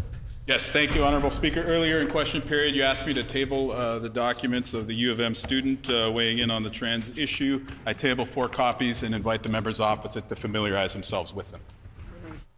I thank the Honourable First Minister for that. Now it's time to say goodbye to some more of our pages.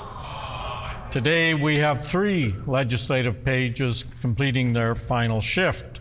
Sophie Jaxa Dabika, as this remarkable year comes to an end, I am truly honored for the journey we've shared. Being selected for the position of page with the Manitoba Legislative Assembly has been nothing short of a dream come true, and I am forever thankful to have been granted this chance. This year has been an incredible experience, one that has enriched my life in ways I could have never imagined. I've learned so much about the legislative process, witnessing firsthand the intricate workings and making of history within this building. The moments of debate, the lively oral questions, and the dedication of everyone here has left an indelible mark on me. I want to thank each and every one of you, the Speaker, the MLAs, the clerks, the staff, and my fellow pages for their kindness. This time has been especially memorable because of all the incredible conversations and fantastic stories.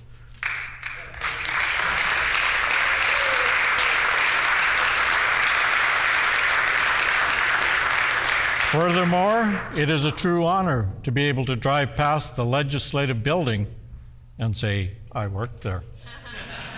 As I move into my final year at St. John's Ravenscourt School, I'm eager and look forward to continuing my work as chief editor of the school newspaper, Debate Perfect, to lead the various clubs, volunteer within my community, and to work hard and create amazing memories. The skills and insights I've gained here will undoubtedly guide me in these endeavors, and I carry with me the inspiration drawn from all the honorable individuals I have met. Thank you all for your support, your guidance, and your kindness.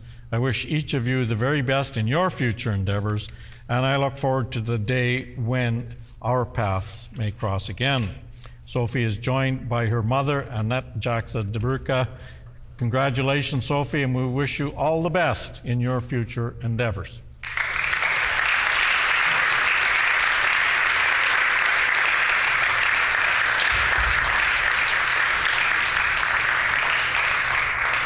Next, we have Deborah Rotimi. I will be graduating from the Murdoch McKay this coming June, moving on to further studies at the University of Manitoba under the Price Faculty of Engineering this coming fall 2024.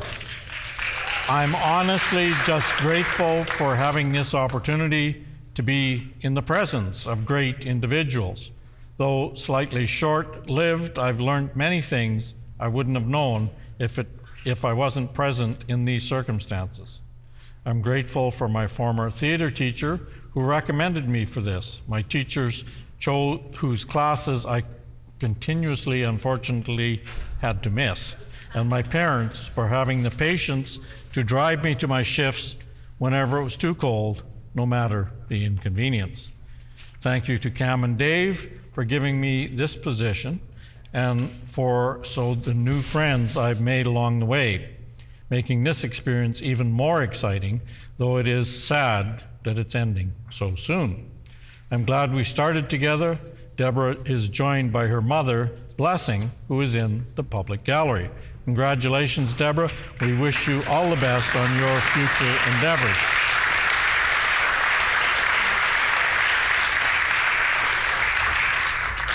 And next, we have Sean Eman.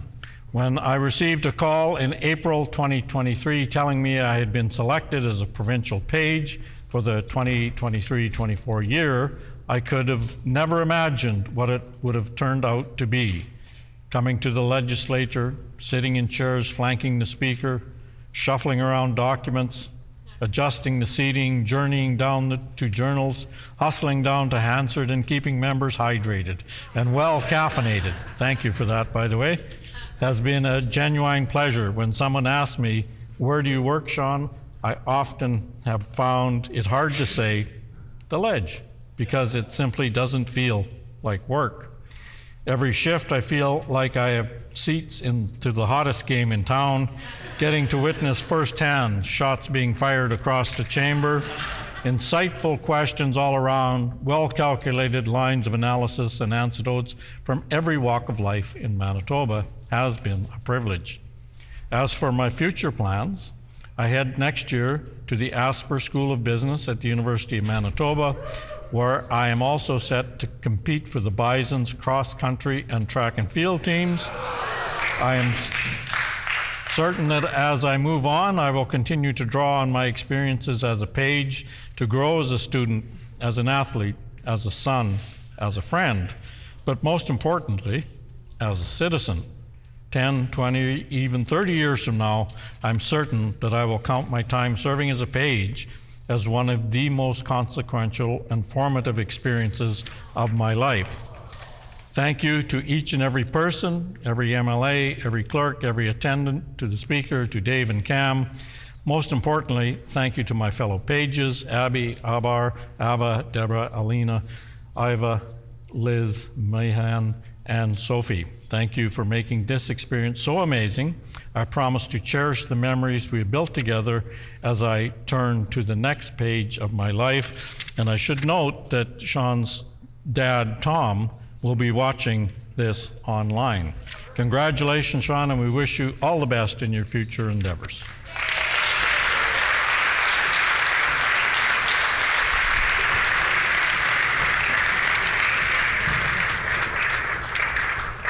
Petitions. Oh, the Honourable First Minister on a point of order. Thank you. I just want to take a moment to put on the record our sincere thanks to the Pages, to Sean, to Deborah, and to Sophie. You represent the best of Manitoba, and we hope that you take the good things out of your time here.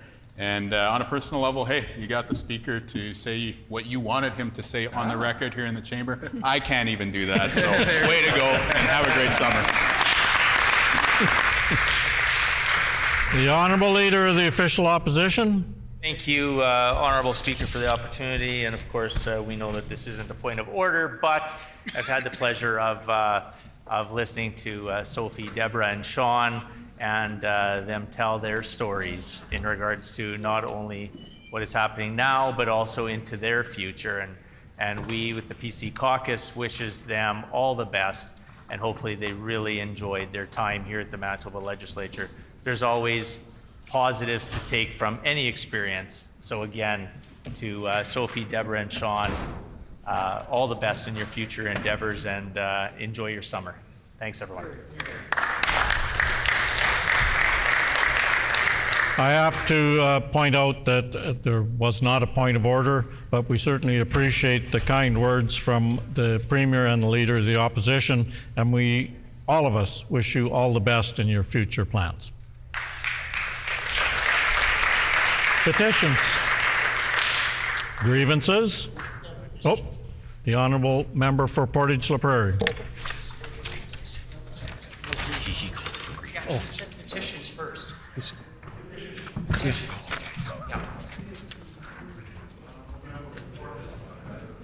The Honourable Member for Portage-La Prairie.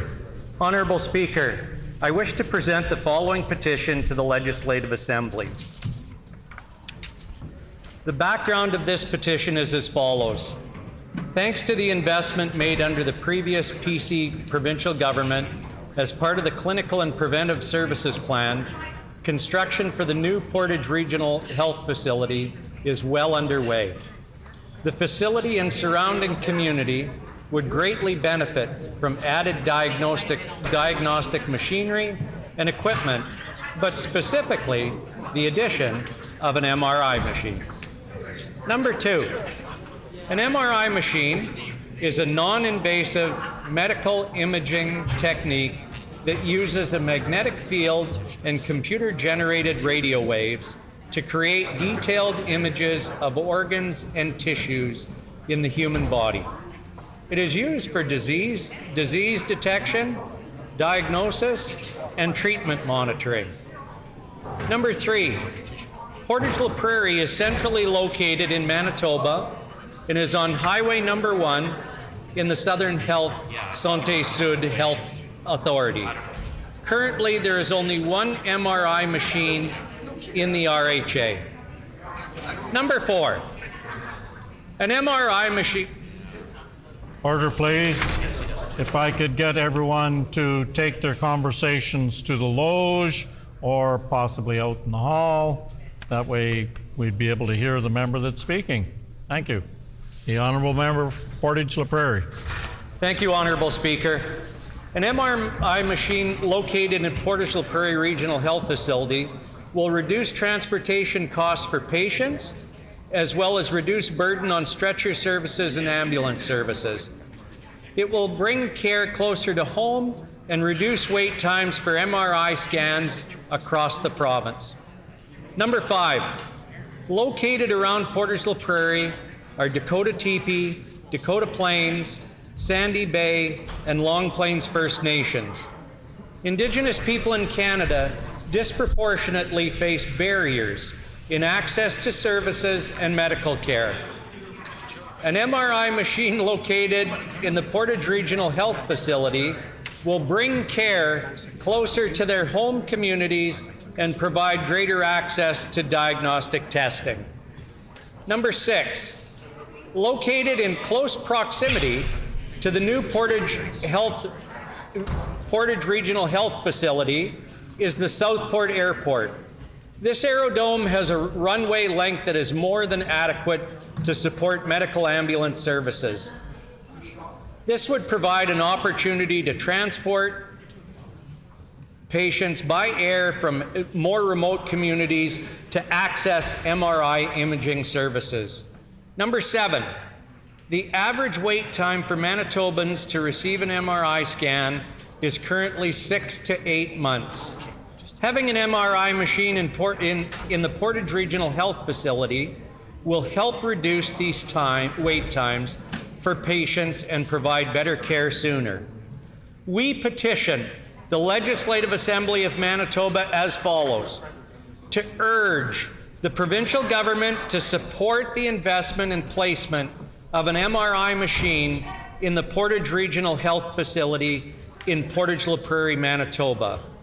This is signed by Patricia Gwynn, William Minton, Yvonne Enns, and many, many more Manitobans. Thank you. Any further petitions? The honourable member for Borderland. Honourable Speaker, I wish to present the following petition to the Legislative Assembly. To the Legislative Assembly of Manitoba, these are the reasons for this petition. 1, persons struggling with mental health as their sole condition may access medical assistance in dying unless Parliament intervenes. 2, suicidality is often a symptom of mental illness, and suicide is the second leading cause of death for Canadians between the age of 10 and 19. 3, there have been reports of the unsolicited introduction of medical assistance in dying to non-seeking persons, including Canadian veterans, as a solution for their medical and mental health issues. 4, legal and medical experts are deeply concerned that permitting Canadians suffering from depression and other mental illnesses to access euthanasia would undermine suicide prevention efforts and risk normalizing suicide as a solution for those suffering from mental illness. 5, the federal government is bound by the Charter of Rights and Freedoms to advance and protect the life, liberty, and security of its citizens. 6, Manitobans consider it a priority to ensure that adequate supports are in place for the mental health of all Canadians. 7, vulnerable Manitobans must be given suicide prevention counseling instead of suicide assistance. 8, the federal government should focus on increasing mental health supports to provinces and improve access to these supports instead of offering medical assistance in dying for those with mental illness. We petition the Legislative of Manitoba. We petition the Legislative Assembly of Manitoba as follows. 1, to urge the provincial government to lobby the federal government to stop the expansion of medical assistance in dying to those for whom mental illness is the sole condition, and 2, to urge the provincial government to lobby the federal government to protect Canadians struggling with mental illness by facilitating treatment, recovery, and medical assistance in living, not death. This petition has been signed by many Manitobans.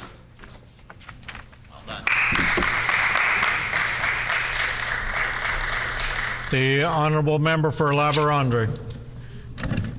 Thank you, Honourable Speaker. I wish to present the following petition to the Legislative Assembly. To the Legislative Assembly of Manitoba. The background to this petition is as follows. Over 25,000 vehicles per day cross the Louise Bridge, which has served as a vital link for vehicular traffic between northeast Winnipeg and the downtown for the last 113 years. The current structure will undoubtedly be declared unsafe in a few years as it has deteriorated extensively, is now functionally obsolete, and therefore more subject to more frequent unplanned repairs and cannot be widened to accommodate future traffic capacity.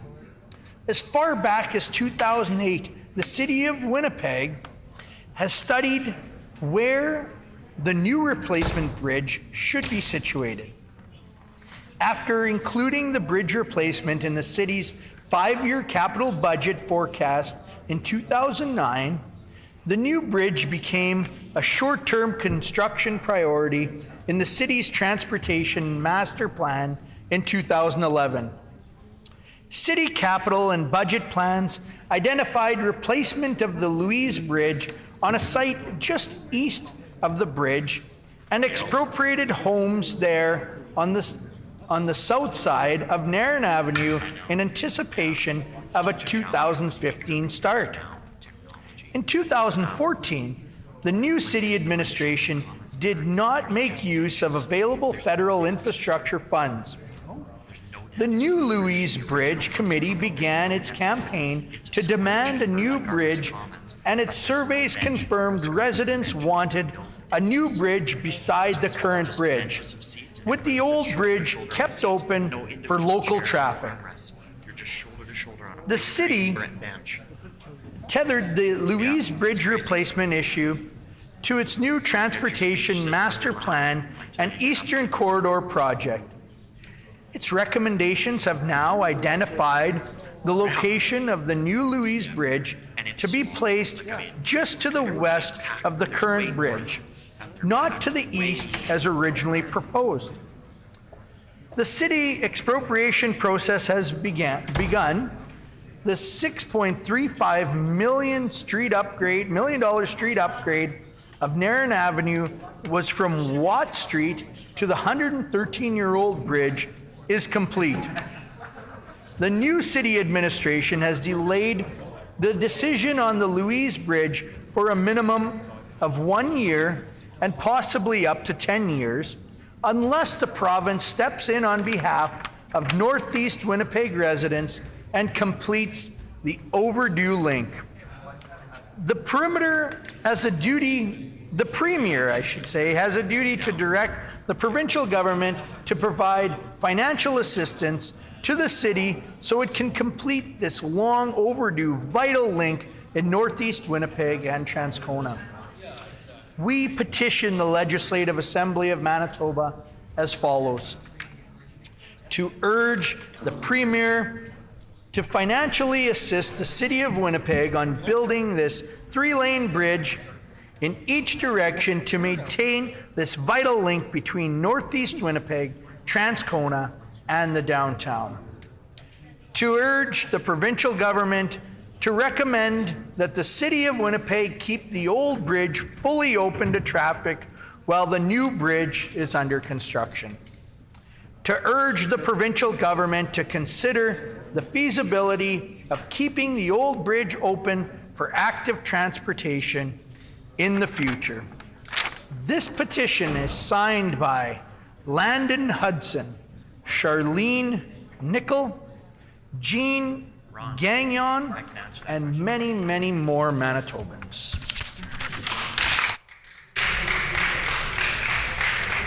The honourable member for Agassiz. Thank you, Honourable Speaker. I wish to present the following petition to the Legislative Assembly. To the Legislative Assembly of Manitoba. The background to this petition is as follows. Number 1, on Sunday, February 11th, 2024, Manitobans witnessed an unimaginable tragedy when 5 individuals were murdered. Number 2, the victims ranged in ages from 2 months to 30 years. Number 3, Manitoba has the second highest rate of intimate partner violence among Canadian provinces at a rate of 633 per 100,000 people, according to the police reported data from Statistics Canada. Public reporting indicates that on December 9th, 2023, Maya Lee left a voicemail for her child and family services worker in which she pleaded to be moved out of her home in Carman. Number 5, Manitoba's advocate for children and youth noted This case highlights the failures of the government to respond to our recommendations. Number 6, on March 6, 2024, the Minister of Families, the MLA for St. John's, indicated on the public record that she was too busy to discuss issues surrounding children in care, including calling a public inquiry into this unprecedented tragedy. The last inquiry held in Manitoba was for the death of 5-year-old Phoenix St. Clair in 2008. We petition the Legislative Assembly of Manitoba as follows. Number 1, to urge the Minister of Families to develop better policies to protect youth in care from potential physical or psychological abuse. Number 2, to urge the provincial government to immediately establish a public inquiry to identifying the failing of the child welfare system and ensure that no call from a child ever goes unanswered or ignored again. This has been signed by many Manitobans: Ken O'Donnell, Sherry Francis, Robert Lowry, and many, many more Manitobans. Thank you. The honourable member for Selkirk. Honourable Speaker, I wish to present the following petition to the Legislative Assembly. To the Legislative Assembly of Manitoba, the background to this petition is as follows. Number 1, the federal government has mandated a consumption-based carbon tax with the stated goal of financially pressuring Canadians to make decisions to reduce their carbon emissions. Number 2, Manitoba Hydro estimates that even with a high-efficiency furnace, the carbon tax is costing the average family over $200 annually, even more for those with older furnaces. Number 3, home heating in Manitoba is not a choice or a decision for Manitobans to make. It is a necessity of life, with an average of almost 200 days below 0 degrees Celsius annually. Number 4, the federal government has selectively removed the carbon tax off of home heating oil in the Atlantic provinces of Canada, but has indicated they have no intention to provide the same relief to Manitobans heating their homes. Number 5, Manitoba Hydro indicates that natural gas heating is one of the most affordable options available to Manitobans, and it can be cost prohibitive for households to replace their heating source. Number 6, premiers across Canada, including the Atlantic provinces that benefit from this decision, have collectively sent a letter to the federal government calling on it to extend the carbon tax exemption to all forms of home heating, with the exception of Manitoba. Number 7, Manitoba is one of the only provincial jurisdictions not to have agreed with that stance that all Canadian home heating bills should be exempt from the carbon tax. Number 8, the provincial leadership and other jurisdictions have already committed to removing the federal carbon tax from home heating bills.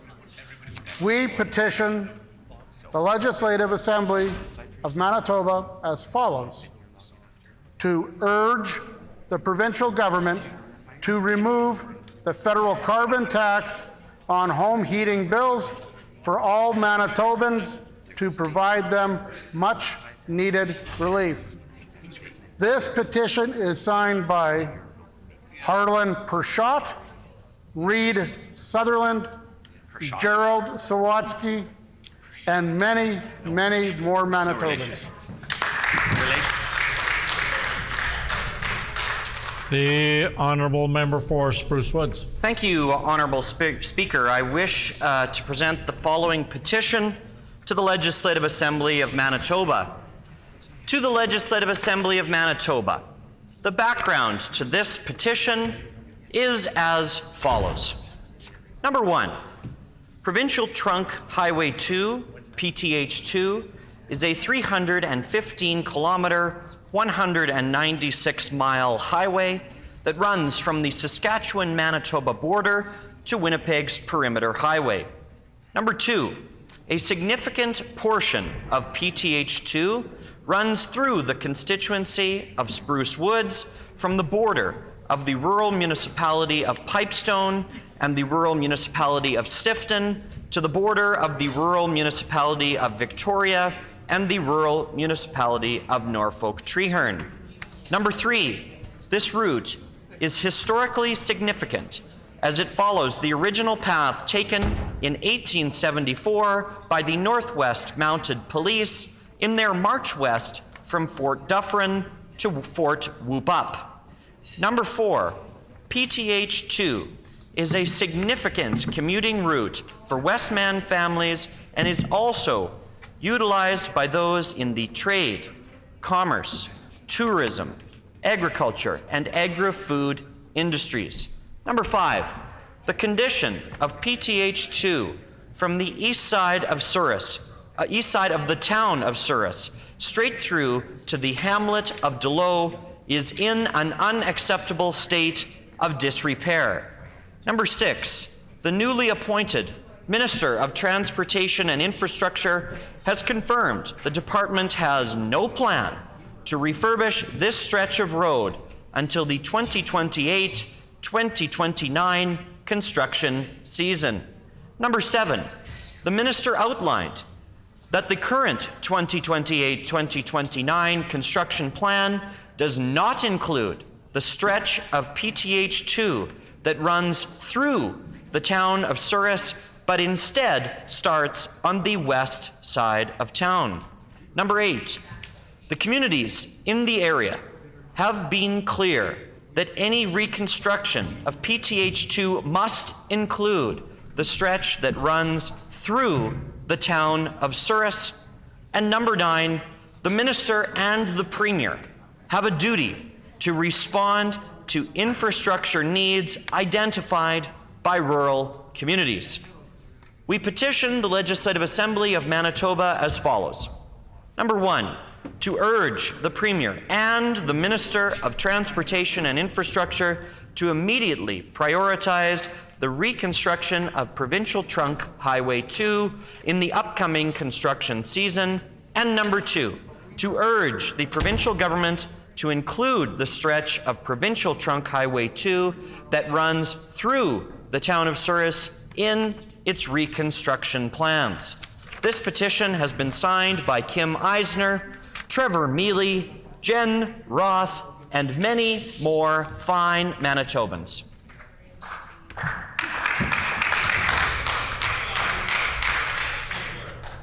No further petitions. Grievances.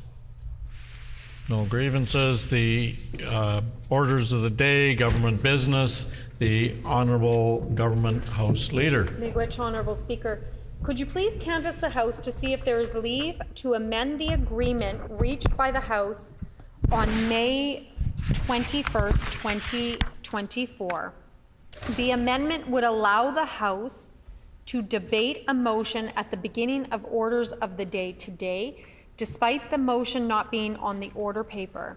This will be a motion to concur in the first report of the Standing Committee on the Rules of the House, with the following limitations on the debate. 1, once the motion is moved, 5 minutes of speaking time will be allocated to members from the Government Caucus. 2, 5 minutes of speaking time will be allocated to members of the Opposition Caucus. 3, 5 minutes of speaking time will be allocated to independent members. 4, within those speaking time allocations, the parties or independent members will be allocated to, where am I? Within those speaking time allocations, the parties or independent members may assign as many members as they wish to speak. And 5, at the conclusion of the speeches, the Speaker shall put the question. Is there leave to amend the agreement reached by the House on May 21st, 2024 to allow the House to debate a concurrence motion at the beginning of orders of the day today, despite the motion not being on the order paper, with the following limitations on the debate? 1, once the motion is moved, 5 minutes of speaking time will be allocated to the members from the government caucus. 2, 5 minutes of speaking time will be allocated to members from the opposition caucus. 3, 5 minutes of speaking time will be allocated to the independent member. 4, within those speaking time allocations, the parties or independent members may assign as many members as they wish to speak. And 5, at the conclusion of the speeches, the speaker shall put the question. Is there leave? Leave has been granted. The Honourable Government House Leader. Miigwech, Honourable Speaker. I move, seconded by the Minister for Labour and Immigration, that the first report of the Standing Committee on the Rules of the House received on May 30th, 2024 be concurred in.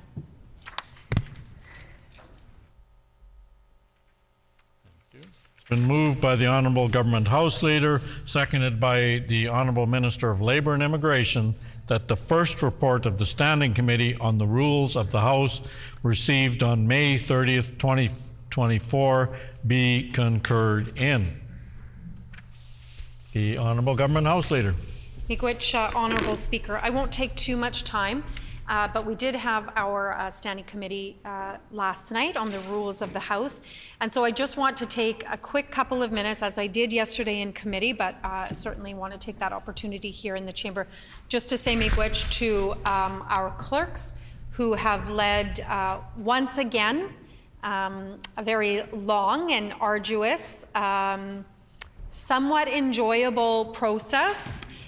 I know the clerks enjoy rules committee, but I want to just acknowledge the work of our clerk and our deputy clerk and all of the assistant clerks, and certainly all of the staff as well that go into helping bring forward those changes to our rules and procedures. I was sharing earlier in caucus, just before question period, that again, rules is not necessarily one of my favorite things, as the clerk knows. I've been on the Rules Committee now since 2017. It's been long. But we don't always change the rules. It's not like we change the rules to the rules and procedures every couple of months or even once a year. It's actually every couple of years. And so while it's not a big deal, in some respects, it is a big deal for what happens in this chamber and going forward, right? The rules that we change today are rules that are going to be here for the next 20, 30, 40, 50 years. And a good example of that, and I really appreciated the deputy clerk pointing this out yesterday, in one of the rules that we made changes to, we deleted the rule from 1877, I believe. And so I think that's a really good example of highlighting that, the rules don't necessarily change all that often, but certainly when they do change, they reflect the current time. And a really good example of that as well is in 2019. And the clerk will remember that as the opposition House Leader, with the 2019 election, we elected the first ever Black, queer, gender non-conforming person. And the clerk will remember that I came to your office to talk about language and to start discussing the language that we use in this chamber, that up until 2019, we had never contemplated the use of gender-neutral language. And so, when I'm often, asked to go and speak wherever, and inevitably some of that discussion will come up about what happens here and the importance of being elected or the importance of being representative, I will often talk about the rules changes because of the election of the member for Union Station. And now, from 2019 until all of the rule changes that we've made, that now the rules and the procedures are gender neutral language. Because of the election of the member for Union Station, now we've got language from here on in that truly is inclusive and representative of all Manitobans. So, yeah, excellent. Yeah. So, again, it is not a big deal, but it is actually a big deal in what we do here for the rules and procedures, because it really does pave the way for the future generations that come after us. So with that, I just want to say miigwech, and I appreciate all of the work. Miigwech. The Honourable Member for Spruce Woods. Thank you, Honourable Speaker, and I'm going to rise today to put a few words on the record about this report back in from the Government House Leader and the Rules Committee as well. I'm at a bit of a disadvantage compared to her. I have not been on the Rules Committee for 7 years. Last night was actually my first meeting, and she answered a number of my questions that a rookie member would have, so I appreciate her for doing that. And I just want to thank folks for the opportunity to be on the Rules Committee. I find, it's no secret, I find the mechanics and the process of how this place works very fascinating, very interesting. It's certainly, as a new member, something that I'm very excited to learn a little bit more about. And so I want to take this opportunity as well to thank the clerks and their team for the incredible work they did on this comprehensive package. I know we changed quite a, or are reporting back a change of quite a lot from last night. Some pretty fundamental changes. Officially, it's been operating this way temporarily for the last couple of years, but some pretty substantial changes to the rules of how this place functions. Which is exciting. As the Minister noted, these rules can last for a very long time. And so it is important what we're doing here today, because many, many generations of Manitoba members of the Legislative Assembly will follow these rules. It will govern how they function, how they represent their constituents. And so thank you to the clerks for their important work on this and making virtual permanent in the rules of this place. I think it's important for younger members, which I'm one of, who hopes to have a family someday. Many in here have a family. I think it's important for those folks. I think it's important for rural and remote members. If there are transportation challenges, they can still now participate in the positions that they were elected to and represent their constituents. And I think it's important for every member, regardless of where they live, because things come up, life happens. And so by making these rules permanent, that people can continue to do their job, be part of the democratic process as members, I certainly appreciate that. So very excited to see these rules being made permanent. And on a last note, I think, you know, folks recognize in here that the member for Steinbach is a very wealth of knowledge when it comes to the rules and procedures of this place. He announced last night that it would be his last meeting of the Rules Committee.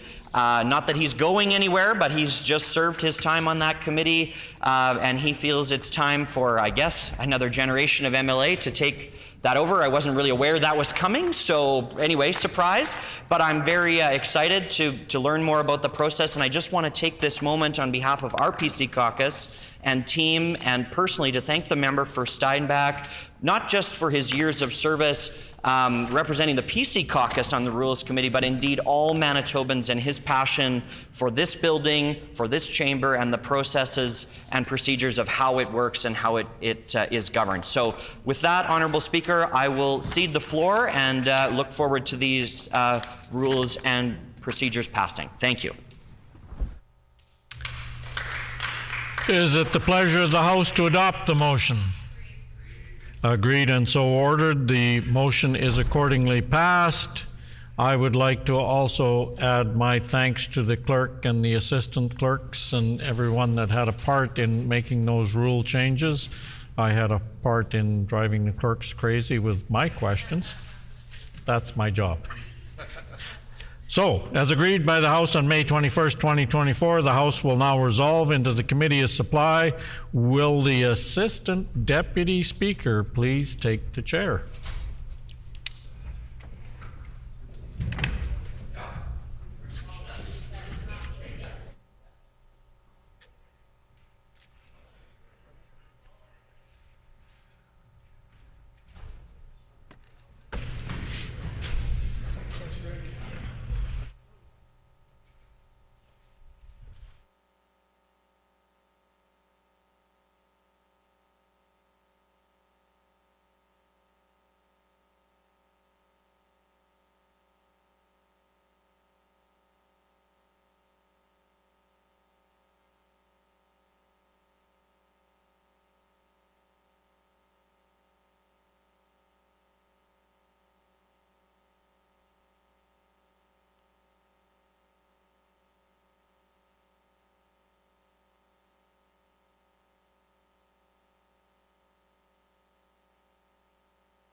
mic off? Oh.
Will the Committee of Supply please come to order?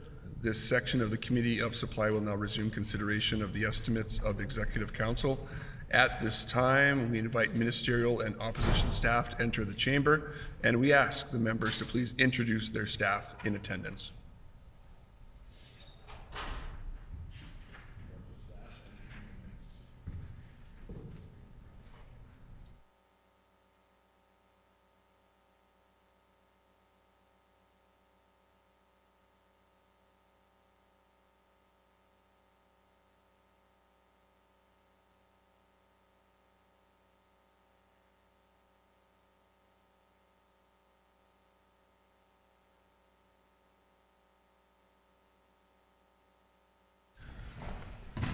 The Honourable Premier, to introduce your staff, please. I'd like to introduce Mark Rosner, Chief of Staff to the government, and Sarah Teely, the Clerk of the Executive Council. Leader of the Opposition. Thank you, Honourable Chairperson Braden Jones, Chief of Staff. As previously stated, in accordance with Sub-Rule 7816, during the consideration of departmental estimates, questioning for each department shall proceed in a global manner. The floor is now open for questions. The Honourable Leader of the Opposition. Thank you, Honourable Chairperson. And so just want to remind the Premier of a note that I sent him that I'm writing in response to your letter to Premier Canoe. This is from one of his staffers. The pipeline shut down. I can assure you that the Manitoba government is closely monitoring this situation and is working with Imperial Oil to restore pipeline services quickly and safely. At this time, repairs to the pipeline are well underway and proceeding smoothly. We will continue to work with Imperial Oil and other fuel companies to ensure adequate fuel supply for all Manitobans. That's from his staff. So I'm asking the Premier, how is he doing that?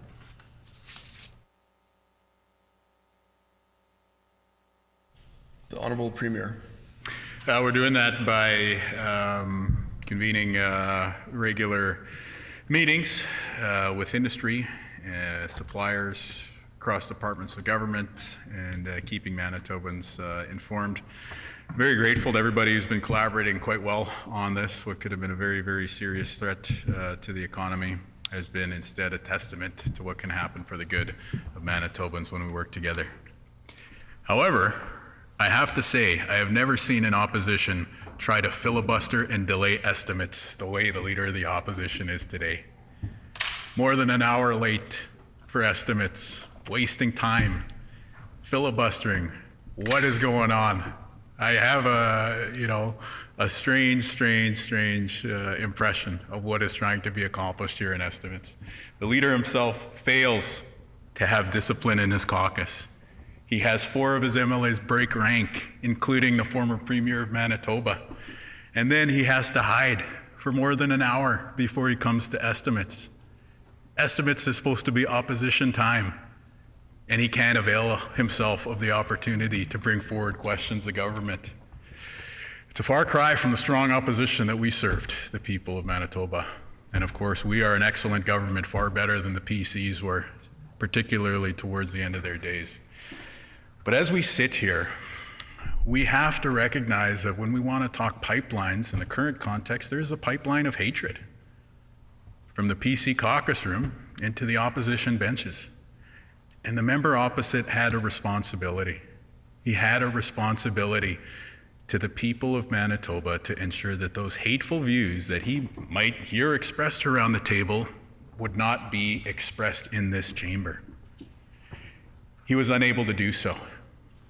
I don't know what happens in a room like that where either there's not voices around the table listening to him, or they're just disregarding his counsel, his direction. Perhaps there was no attempt on his part to try to bring these unreasonable voices to reason, or perhaps he was simply incapable of making the argument. But in that case, where the Leader is unable to heal the divisions within a split caucus, then it falls to other members around the table.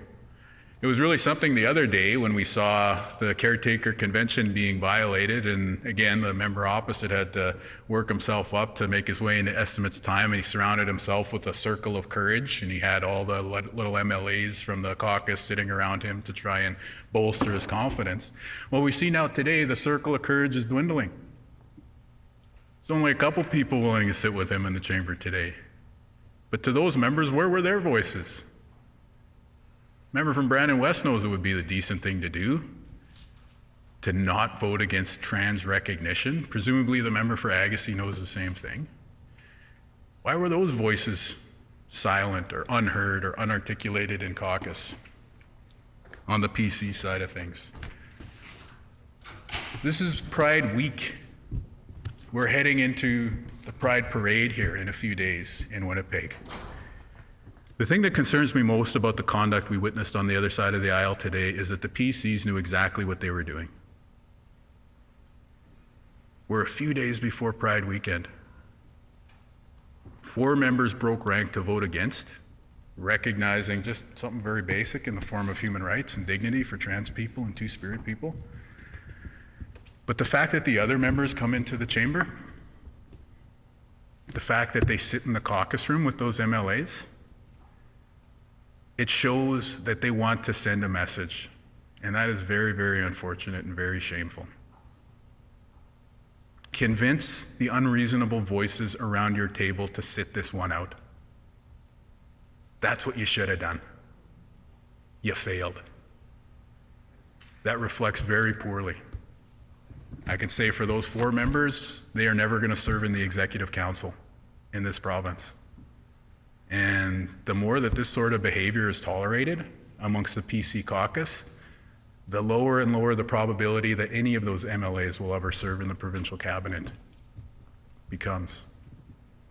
So again, I look forward to the member opposite who's decided after more than an hour to come to Committee of Supply today.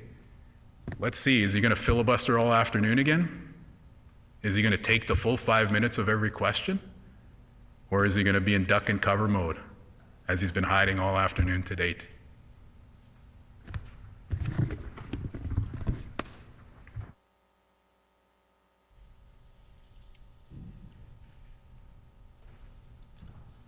The Leader of the Official Opposition. Thank you, Honorable Chairperson. It looks like Honorable Chairperson, much like the Honorable Speaker, you're going to have your work cut out for you. Because it looks like the Premier is all in, back to some of his original roots. As far as bullying tactics, he's not going to be able to sit there and bully me. I sit here today, and people can check the various recordings in Hansard and the live stream. The only one dodging estimates and deflecting is the Premier himself. I was sitting in here waiting for him. The lack of any answers to Manitobans speaks loudly from this Premier. And he comes in, starts throwing around innuendos and various different allegations, and he doesn't want to answer any questions. And so again, how is he actually going to deal with adequate fuel supply? So what do we look at? We had questions today in question period. Nope. What does the Premier want to do? He comes in, puffs out his chest this afternoon, everyone. And again, to Manitobans and to media, I invite you to come in, sit in the press gallery, and watch the show when he is not on camera. He is more showman than statesman. He continues to do that. Today, he's trying to come in here and bully not only me, but my colleagues. We gave a free vote on a bill. We value our members' voices, the ability to vote with their conscience and their constituents. And if the media would have been in the press gallery, he would have seen the bullying nature of the Premier. He's going back to his roots.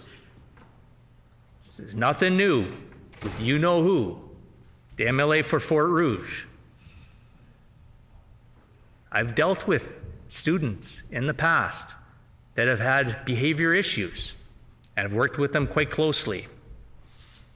The Premier, when he decided to sign up for this job, you can't help others if you have not helped yourself. And so we know that the Premier is self-serving. We know that he can't help himself. We know that he's uncomfortable. It's unfortunate that he has to go to some bullying techniques that he tried to do a few minutes ago and talk about various weak, and he's got to whip people in line just like he's done his caucus. Because what did he say at the end of question period today? He said something along the lines, and I'll get it for the next time we have the opportunity for estimates. But he said that if anybody disagrees with him, they will have to deal with him and there will be consequences. The people that are surrounding him today, his MLAs, and I'm not begrudging and belittling any of his MLAs, because that's not who I am. But I'm giving a warning to all of you, a bit of a caution. What he did to Greg Selinger, what he's done to other people, he will do to you. Because you've seen the behavior, you've seen it in your own caucus. You've seen it in your own caucus. Now the Premier,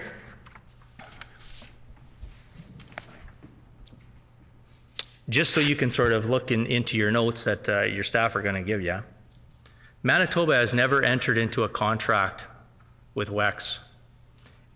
And this Premier decided to go and give $98 million. Can you explain that?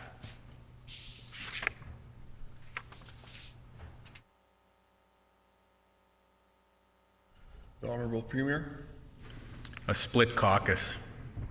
What an abject failure of leadership. When's the last time a split caucus happened? Didn't end well for any leader who oversaw that. The member opposite is the fourth PC leader that I've sat across the aisle from. He won't be the last. But a split caucus, not a great legacy, I would say. And again, on an issue of human rights. Member for Brandon West comes from a community where issues like this proved very divisive. But as I've said in this chamber before, I'm very proud of the people of Brandon for coming together and sending a message that they support young people, people of all ages, who are part of the LGBTQ communities. Member for La Vérendrye, one of the rebel PC caucus members, went out into the scrum and said, and I quote, "I'm not against the LGBT community," end quote. It's a bizarre thing to have to assert. It reminds me a lot of when the member opposite says that he's not intimidated. He's not scared. What are you even talking about? Who's even asking about intimidation or being scared? It's the sort of assertion that comes from somebody who has something either to prove or something to cover up. And so again, with La Vérendrye's MLA, the person who voted against our colleague Logan Oxenham's bill, or rather, sorry, I withdraw that, our MLA for Kirkfield Park's bill earlier today, it really does seem that there is a serious issue here that needs to be addressed on the PC benches. The member opposite has shown himself incapable of addressing those issues. A split caucus on a question of human rights in the days leading up to Pride. I'm not sure what the member opposite's ambitions were in politics, but this can't have been it. This can't have been it. What were some of his first comments on the record after becoming leader of the opposition? Well, he told the Globe and Mail that he wanted to double down on the transphobic, queerphobic rhetoric that the PCs were defeated on in last year's election campaign. So it seems that his time since being named to the leadership post, to his time entering the spring break from sitting here at the legislature, is bookended. Some might say he's being dogged by his inability to show leadership on a question of human rights. There are young kids in schools across Manitoba for whom safety is an important question. Mental health is an important consideration. The PC party put their own internal deliberations and their own interests ahead of those children today. And what was the great consensus, the great solve that they arrived at the end of them arguing amongst themselves over their own interests?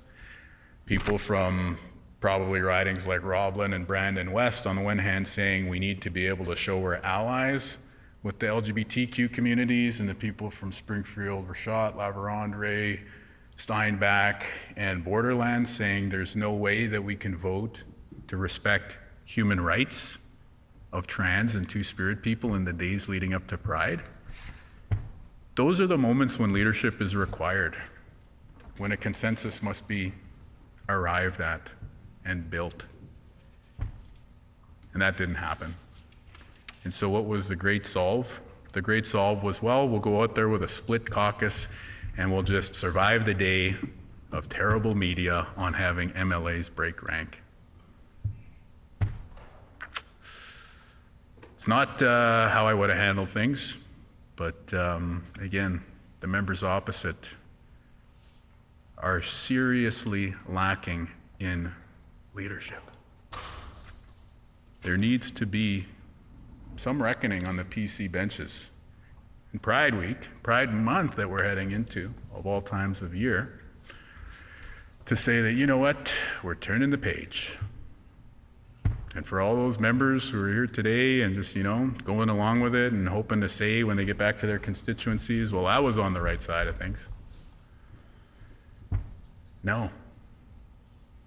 These are where the measures of your career as MLAs are being taken. Today you failed. The member's time has expired. The leader of the official opposition. Honorable Chairperson, once again, deflecting, dodging, denying. This is who he is. Manitobans, you're seeing this loud and clear today yet again. Been many weeks of no answers coming from this premier. Anything that's important to Manitobans, he wants to shy away from. And he tries to intimidate. He tries to, and I know, the premier's smiling and laughing and nodding his head to it. And I know once again that his favorite sport is wrestling. And he really enjoys that and intimidation.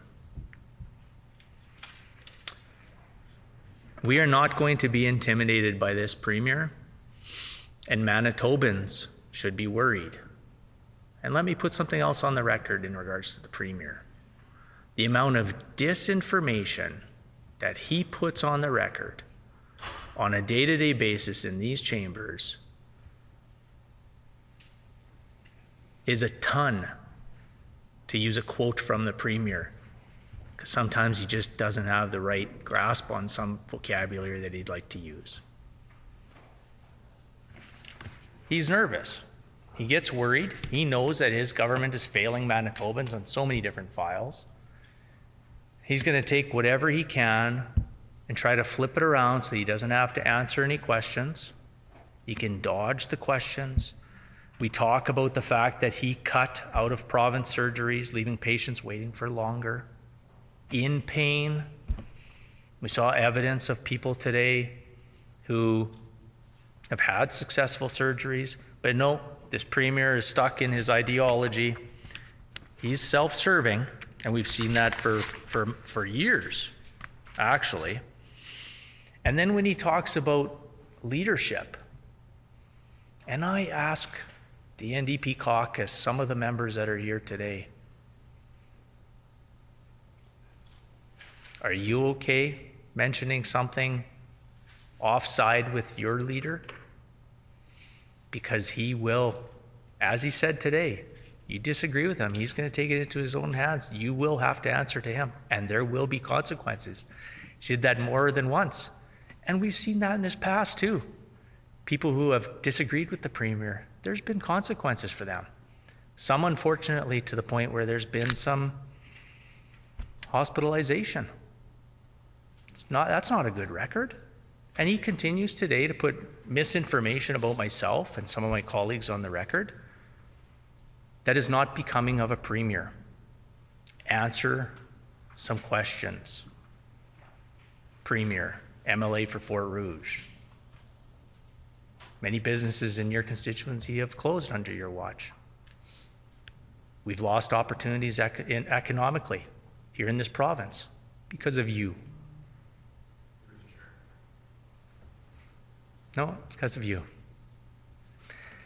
And so it's unfortunate that this Premier continues. And so back to the questions about fuel. We tried to ask very serious questions today. And right now, just so people are watching. Order. I'll just remind all members to direct your comments to the chair. Thank you. Merci. The Leader of the Official Opposition. So going on questions. Yes. My the time. Leader of the Official Opposition. Yeah. So thank you.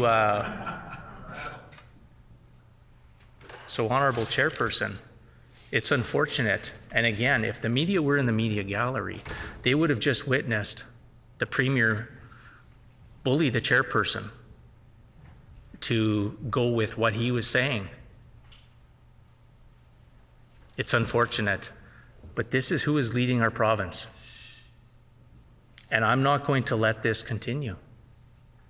Manitobans shouldn't let this continue. Your behavior as a Premier, unbecoming. Honorable Chairperson, the Premier's attitude and behavior is unbecoming of a Premier. So the question to the Premier, hopefully he'll answer this one, because this will be his last opportunity to answer a question of mine today. The last fuel contract awarded to Suncor was $7 million in 2020.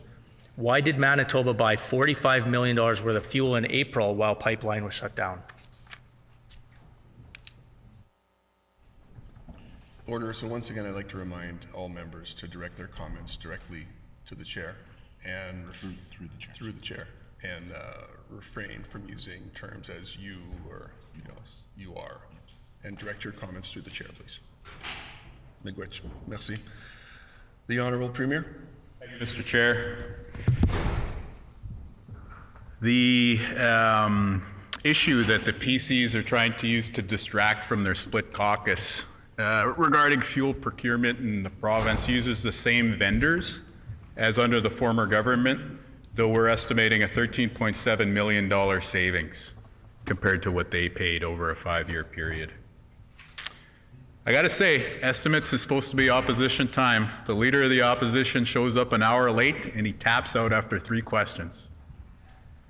What a failure of leadership.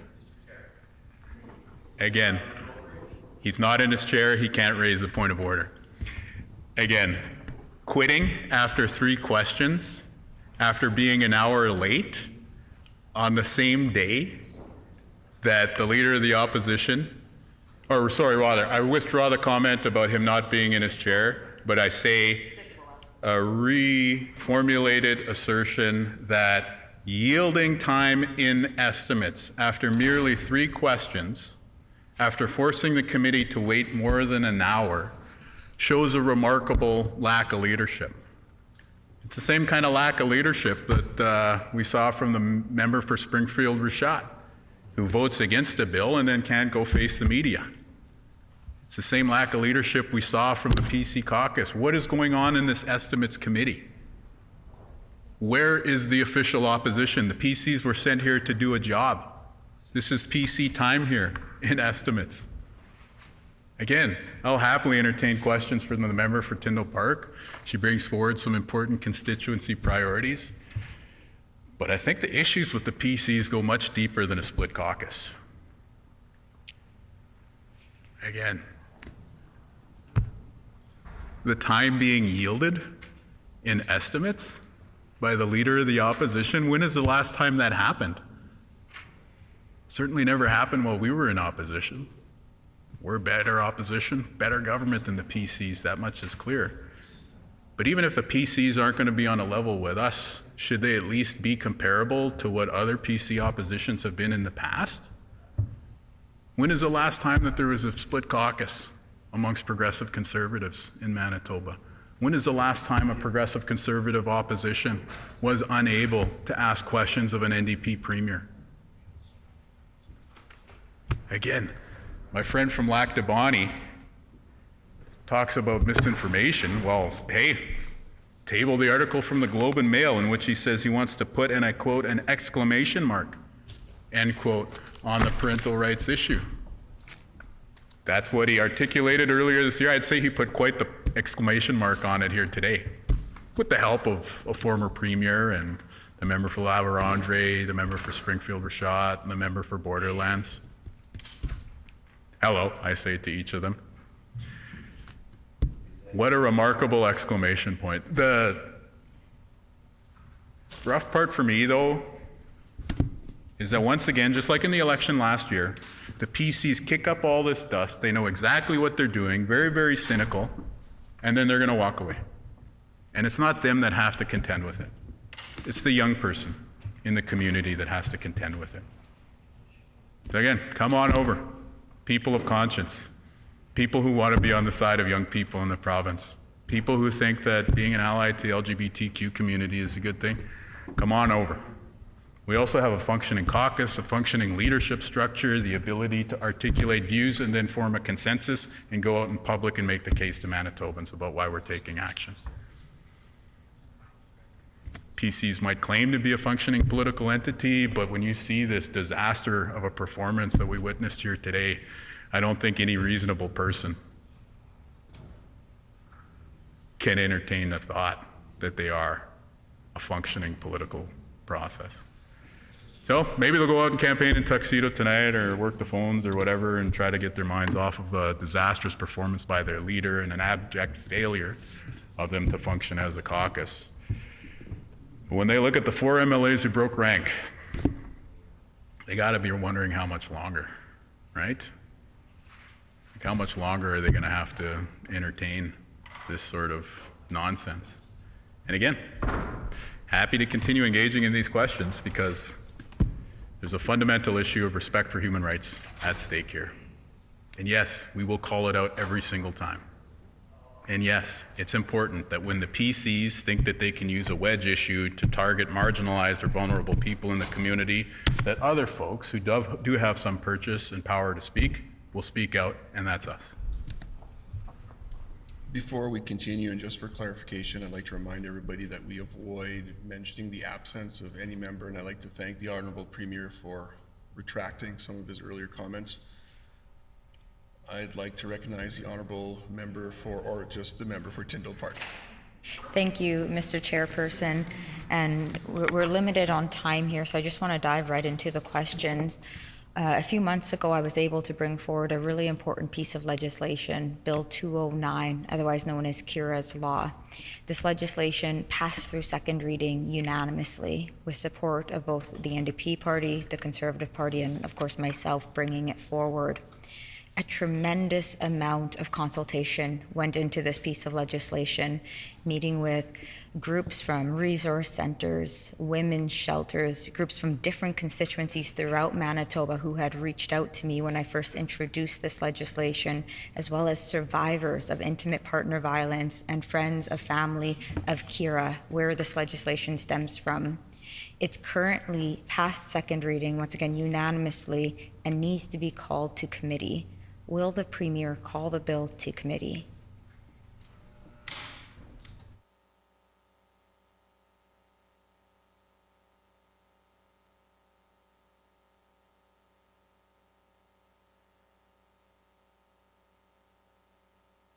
Before we continue, and just for clarification, we're not here to speak specifically about bills. We can refer to bills, but we're not here to speak about the content of bills, but not the specific legislation. The Honourable Premier. Happy to engage with the topic, and I appreciate the member bringing this forward because this is something that we're working on. Okay, so, and I'll try to frame my comments with respect to the direction that we were just given. So just as background, and I will say maybe in lieu of referring to a specific bill, I'll say the member opposite's work on this subject, right? I want to acknowledge the member for doing this important work for years, right? This is a issue she's brought up in this session, but I know prior to the last election, this is a topic that she's raised going back through the last legislature and potentially even to the one before that. I can't remember the exact timing. Folks on our side, similarly, have been working on this. We know our federal counterparts have advanced this project. I can tell the member opposite that we are working on this issue within the Department of Justice in particular. So this is a substantive change that is being contemplated when the member raises this. And in particular, there is a question that we always bear in mind between the division of the executive and legislative branches of government, and then of course the judicial branch. So the independence of judges, the independence of justices of the peace, and so forth. That is a very important precept that we're trying to work around.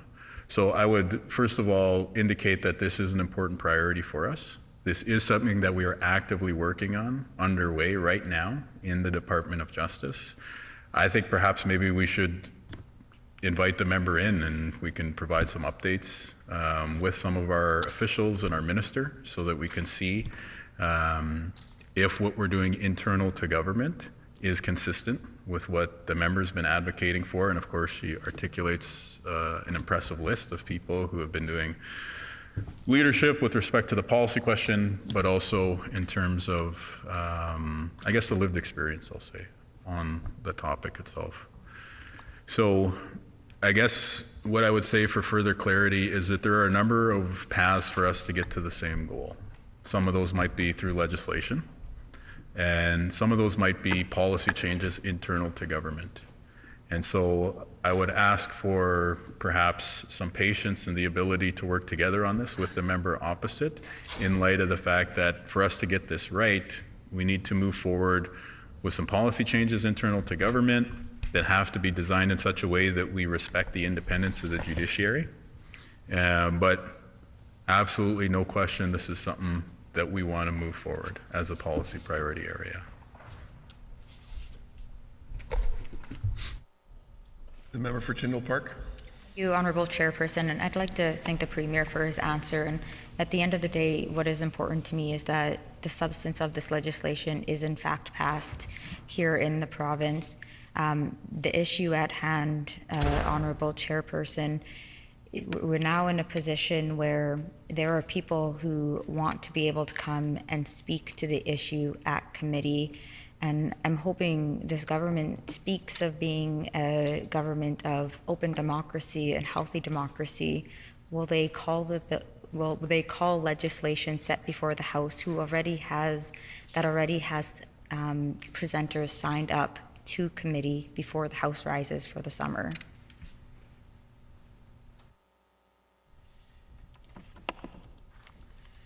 The Honourable Premier.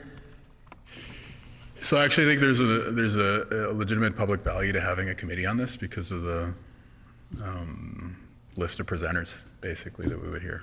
And I heard the member opposite talk about folks who've been doing the public policy work, people with lived experience on independent partner violence and gender-based violence, folks who've been doing advocacy at the federal level, provincial level. I think it would be a worthwhile exercise for us to go through a public hearing of that. Again, I'm telling the members that we are doing work in this space, and so I could see how holding a committee would give us that additional opportunity to have a hearing of the facts, a hearing of the perspectives, to weigh different points as we entertain that work in government. We're in the second last day of session, pretty close to the end of the day, so I don't think I can commit, unfortunately, that we would have that committee prior to the House rising for the summer.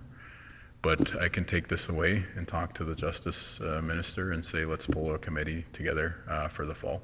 And in the meantime, let's invite the member for Tyndall Park in and just have a conversation about this important public policy priority area.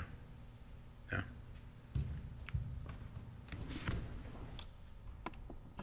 The member for Tyndall Park. Thank you, Honorable Chairperson, and I truly do want to thank the Premier for saying what he has, and I know a lot of people who have signed up to speak at committee will feel heard just knowing that they're going to have the opportunity to come to the Legislature in the fall to speak to the important issue. And as the Premier mentioned, to me, it doesn't matter how the legislation passes, but if these people are willing to come and speak now of their experiences, of what they have learned, it can only add and contribute to whatever future legislation may need to be introduced or implemented. Mr. Chairperson, I've got quite a few different questions here.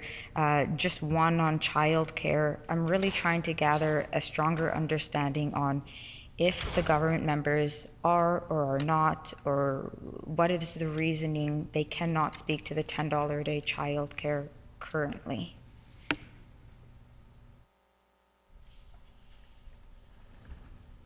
The Honourable Premier. Thank you, Mr. Chair, and I thank the member for Tyndall Park for the question. So actually, we can speak clearly on this issue. So the issue is that the PCs have been blocking the budgetary process. And they did so through the majority of the spring sitting on a bill that in the end I think they support, right? It was a bill to give law enforcement more tools to crack down on drug trafficking. Again, I'm not mentioning the specific content, I'm mentioning this legislation in terms of explaining a parliamentary procedure, which is to say that in order for us to roll out new programs budgetarily, the budget has to pass. Tax measures are different. Tax measures are assumed, for instance, like an extension to the gas tax cut, which we put in the budget this year. It's assumed with a majority government that that is going to move ahead. But new budgetary programs require the budget to move through all stages in order for us to be able to roll out that program. So some of the things that you've seen, for instance, the member for Kiewitnook talking about additional funding for green teams, that's within an existing program. There's a few additional dollars going there. Some of the initiatives that the member for Brandon East may have spoken about, an existing program, there's more resources there. This is a different policy area. Previously, the last government said that $10 a day would not happen in the summer. So we have to roll out this new policy under government. Had the members opposite passed the budget through all stages, we would have been in a position to do so this summer. We would have been able to move ahead with those things.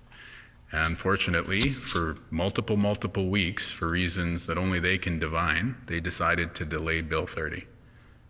And then I think at the end of the day, they supported it.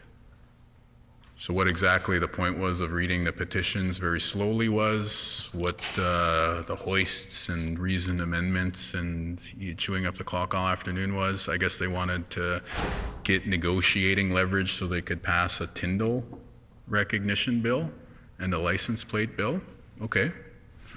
Those are their legislative priorities, but it comes at the expense of being able to do $10 a day childcare this summer. So again, I understand maybe there's been some confusion in terms of the rationale of what's going on here, but that is the rationale.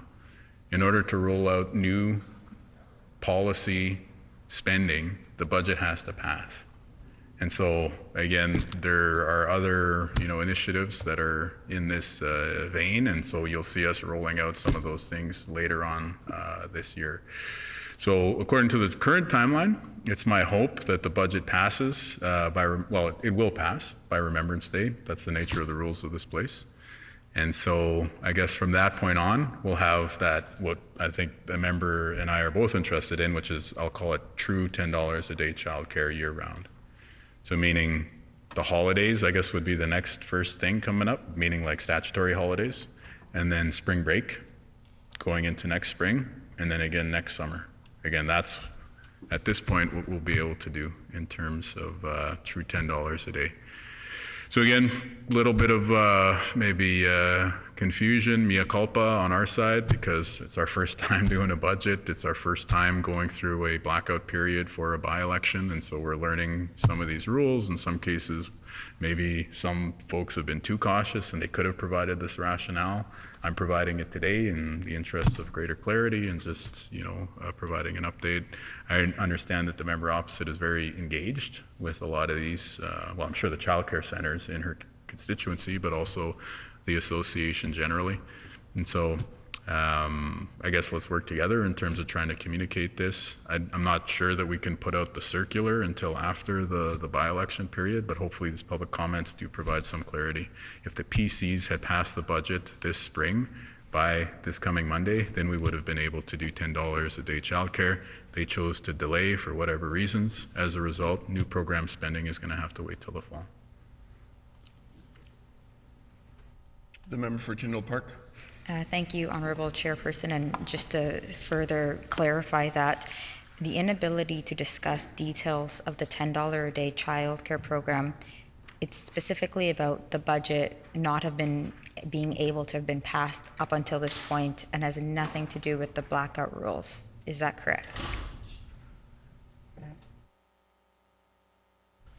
The Honourable Premier. I'm not sure what back and forth has occurred up to now or comments in the media, but I can provide with clarity today that us not sending this information is not to do with the blackout. That may have been cited, I'm not sure, but the reason why this thing is not happening is because the budget has not passed. And so we would have liked to pass a budget, doesn't always pass, right? The member rather has been here many years in which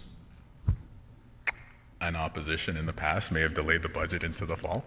Again, we were all colleagues at the time. We saw what happened there, but there is a consequence. So, for instance, I think maybe a notable precedent for this would have been 2019 when the PST was cut in that year's budget.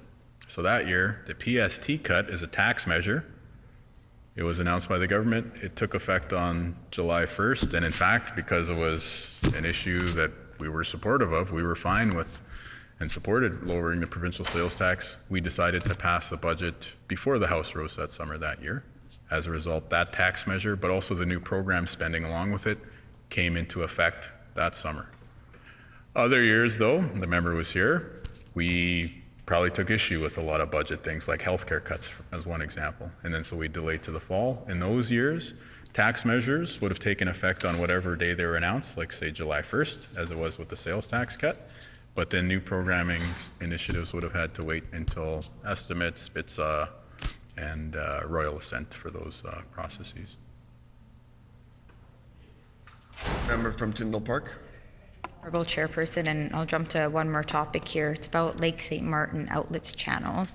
The environmental assessment for the proposed Lake Manitoba, Lake St. Martin Channels project was returned recently, which stated that there would be significant environmental impact on surrounding First Nations and communities. Can the Premier say whether he still plans on proceeding with this project? The Honourable Premier. Well, this is a very important question. There are many folks whose livelihoods and lives are caught up in the balance. You have ranchers around Lake Manitoba. You have First Nations in the Interlake and on the west side of Lake Manitoba, amongst many other communities. You have cottagers and year-round residents in communities like Twin Lakes Beach and others who were impacted by the 2011 flood. So it's clear that flood mitigation is needed in the Interlake. We do have to find a path forward here to be able to move water through that region.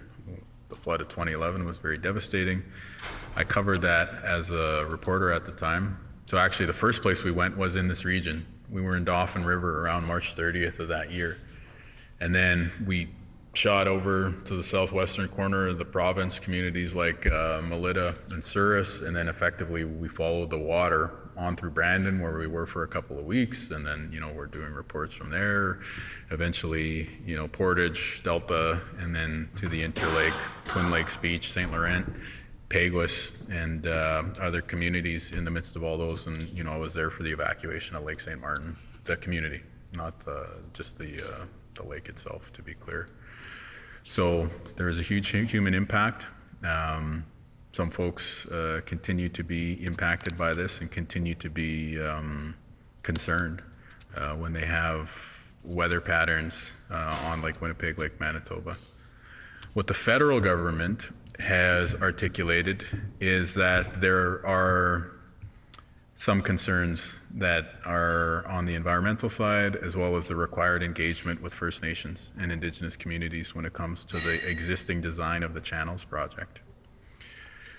This is a testament to the very poor job that the previous administration under the PC party did. Again, the engagement approach and the consultation with First Nations was inadequate. And I think the federal government, through their approvals process, is now starting to call that out. There is going to be a bit of a timeline to come with respect to the federal process. And we can, I think, come back with some information about maybe some of the next steps that we anticipate with the federal government. I'm sure the member opposite, has her own sources with some of the federal contacts she has. But effectively, we anticipate that there's going to be a few more stages of the federal government weighing in. It might potentially go to the federal cabinet prior to them making a final decision. In the meantime, information is going back and forth between the provincial government and the federal government, where we continue to respond to some of the requests for information that they have. But what I would flag for the member is in that interim period where we're trying to address the failures around consultation and engagement with Indigenous communities and some of the environmental concerns that the federal government has flagged. In the interim, we now have many of these First Nations communities who've come forward and said very clearly, we do not consent. That causes a lot of concern, right? And so we're at a pretty difficult place. We've inherited a challenging situation from the last administration, which is that we all know that we need flood mitigation in this region. And probably more than just this immediate question of how do we move water from the Assiniboine through Lake Manitoba into Fairford, Lake Penemuta, Lake St. Martin, and on to Lake Winnipeg, that whole question. But also, and I'm sure the member will raise this in the future, the question of flood mitigation in Peguis, right, along the Fisher River. Order. The hour being 5 p.m. Committee rise. Call in the speaker.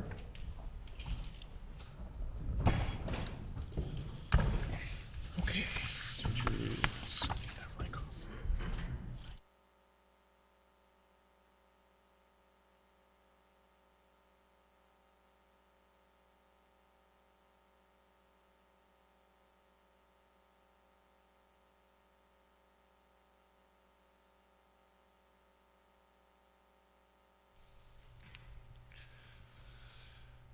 The hour being 5.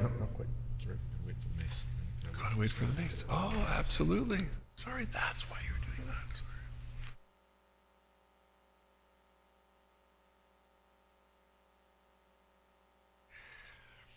The hour being 5, this House is adjourned and stands adjourned until 1:30 p.m. on Monday.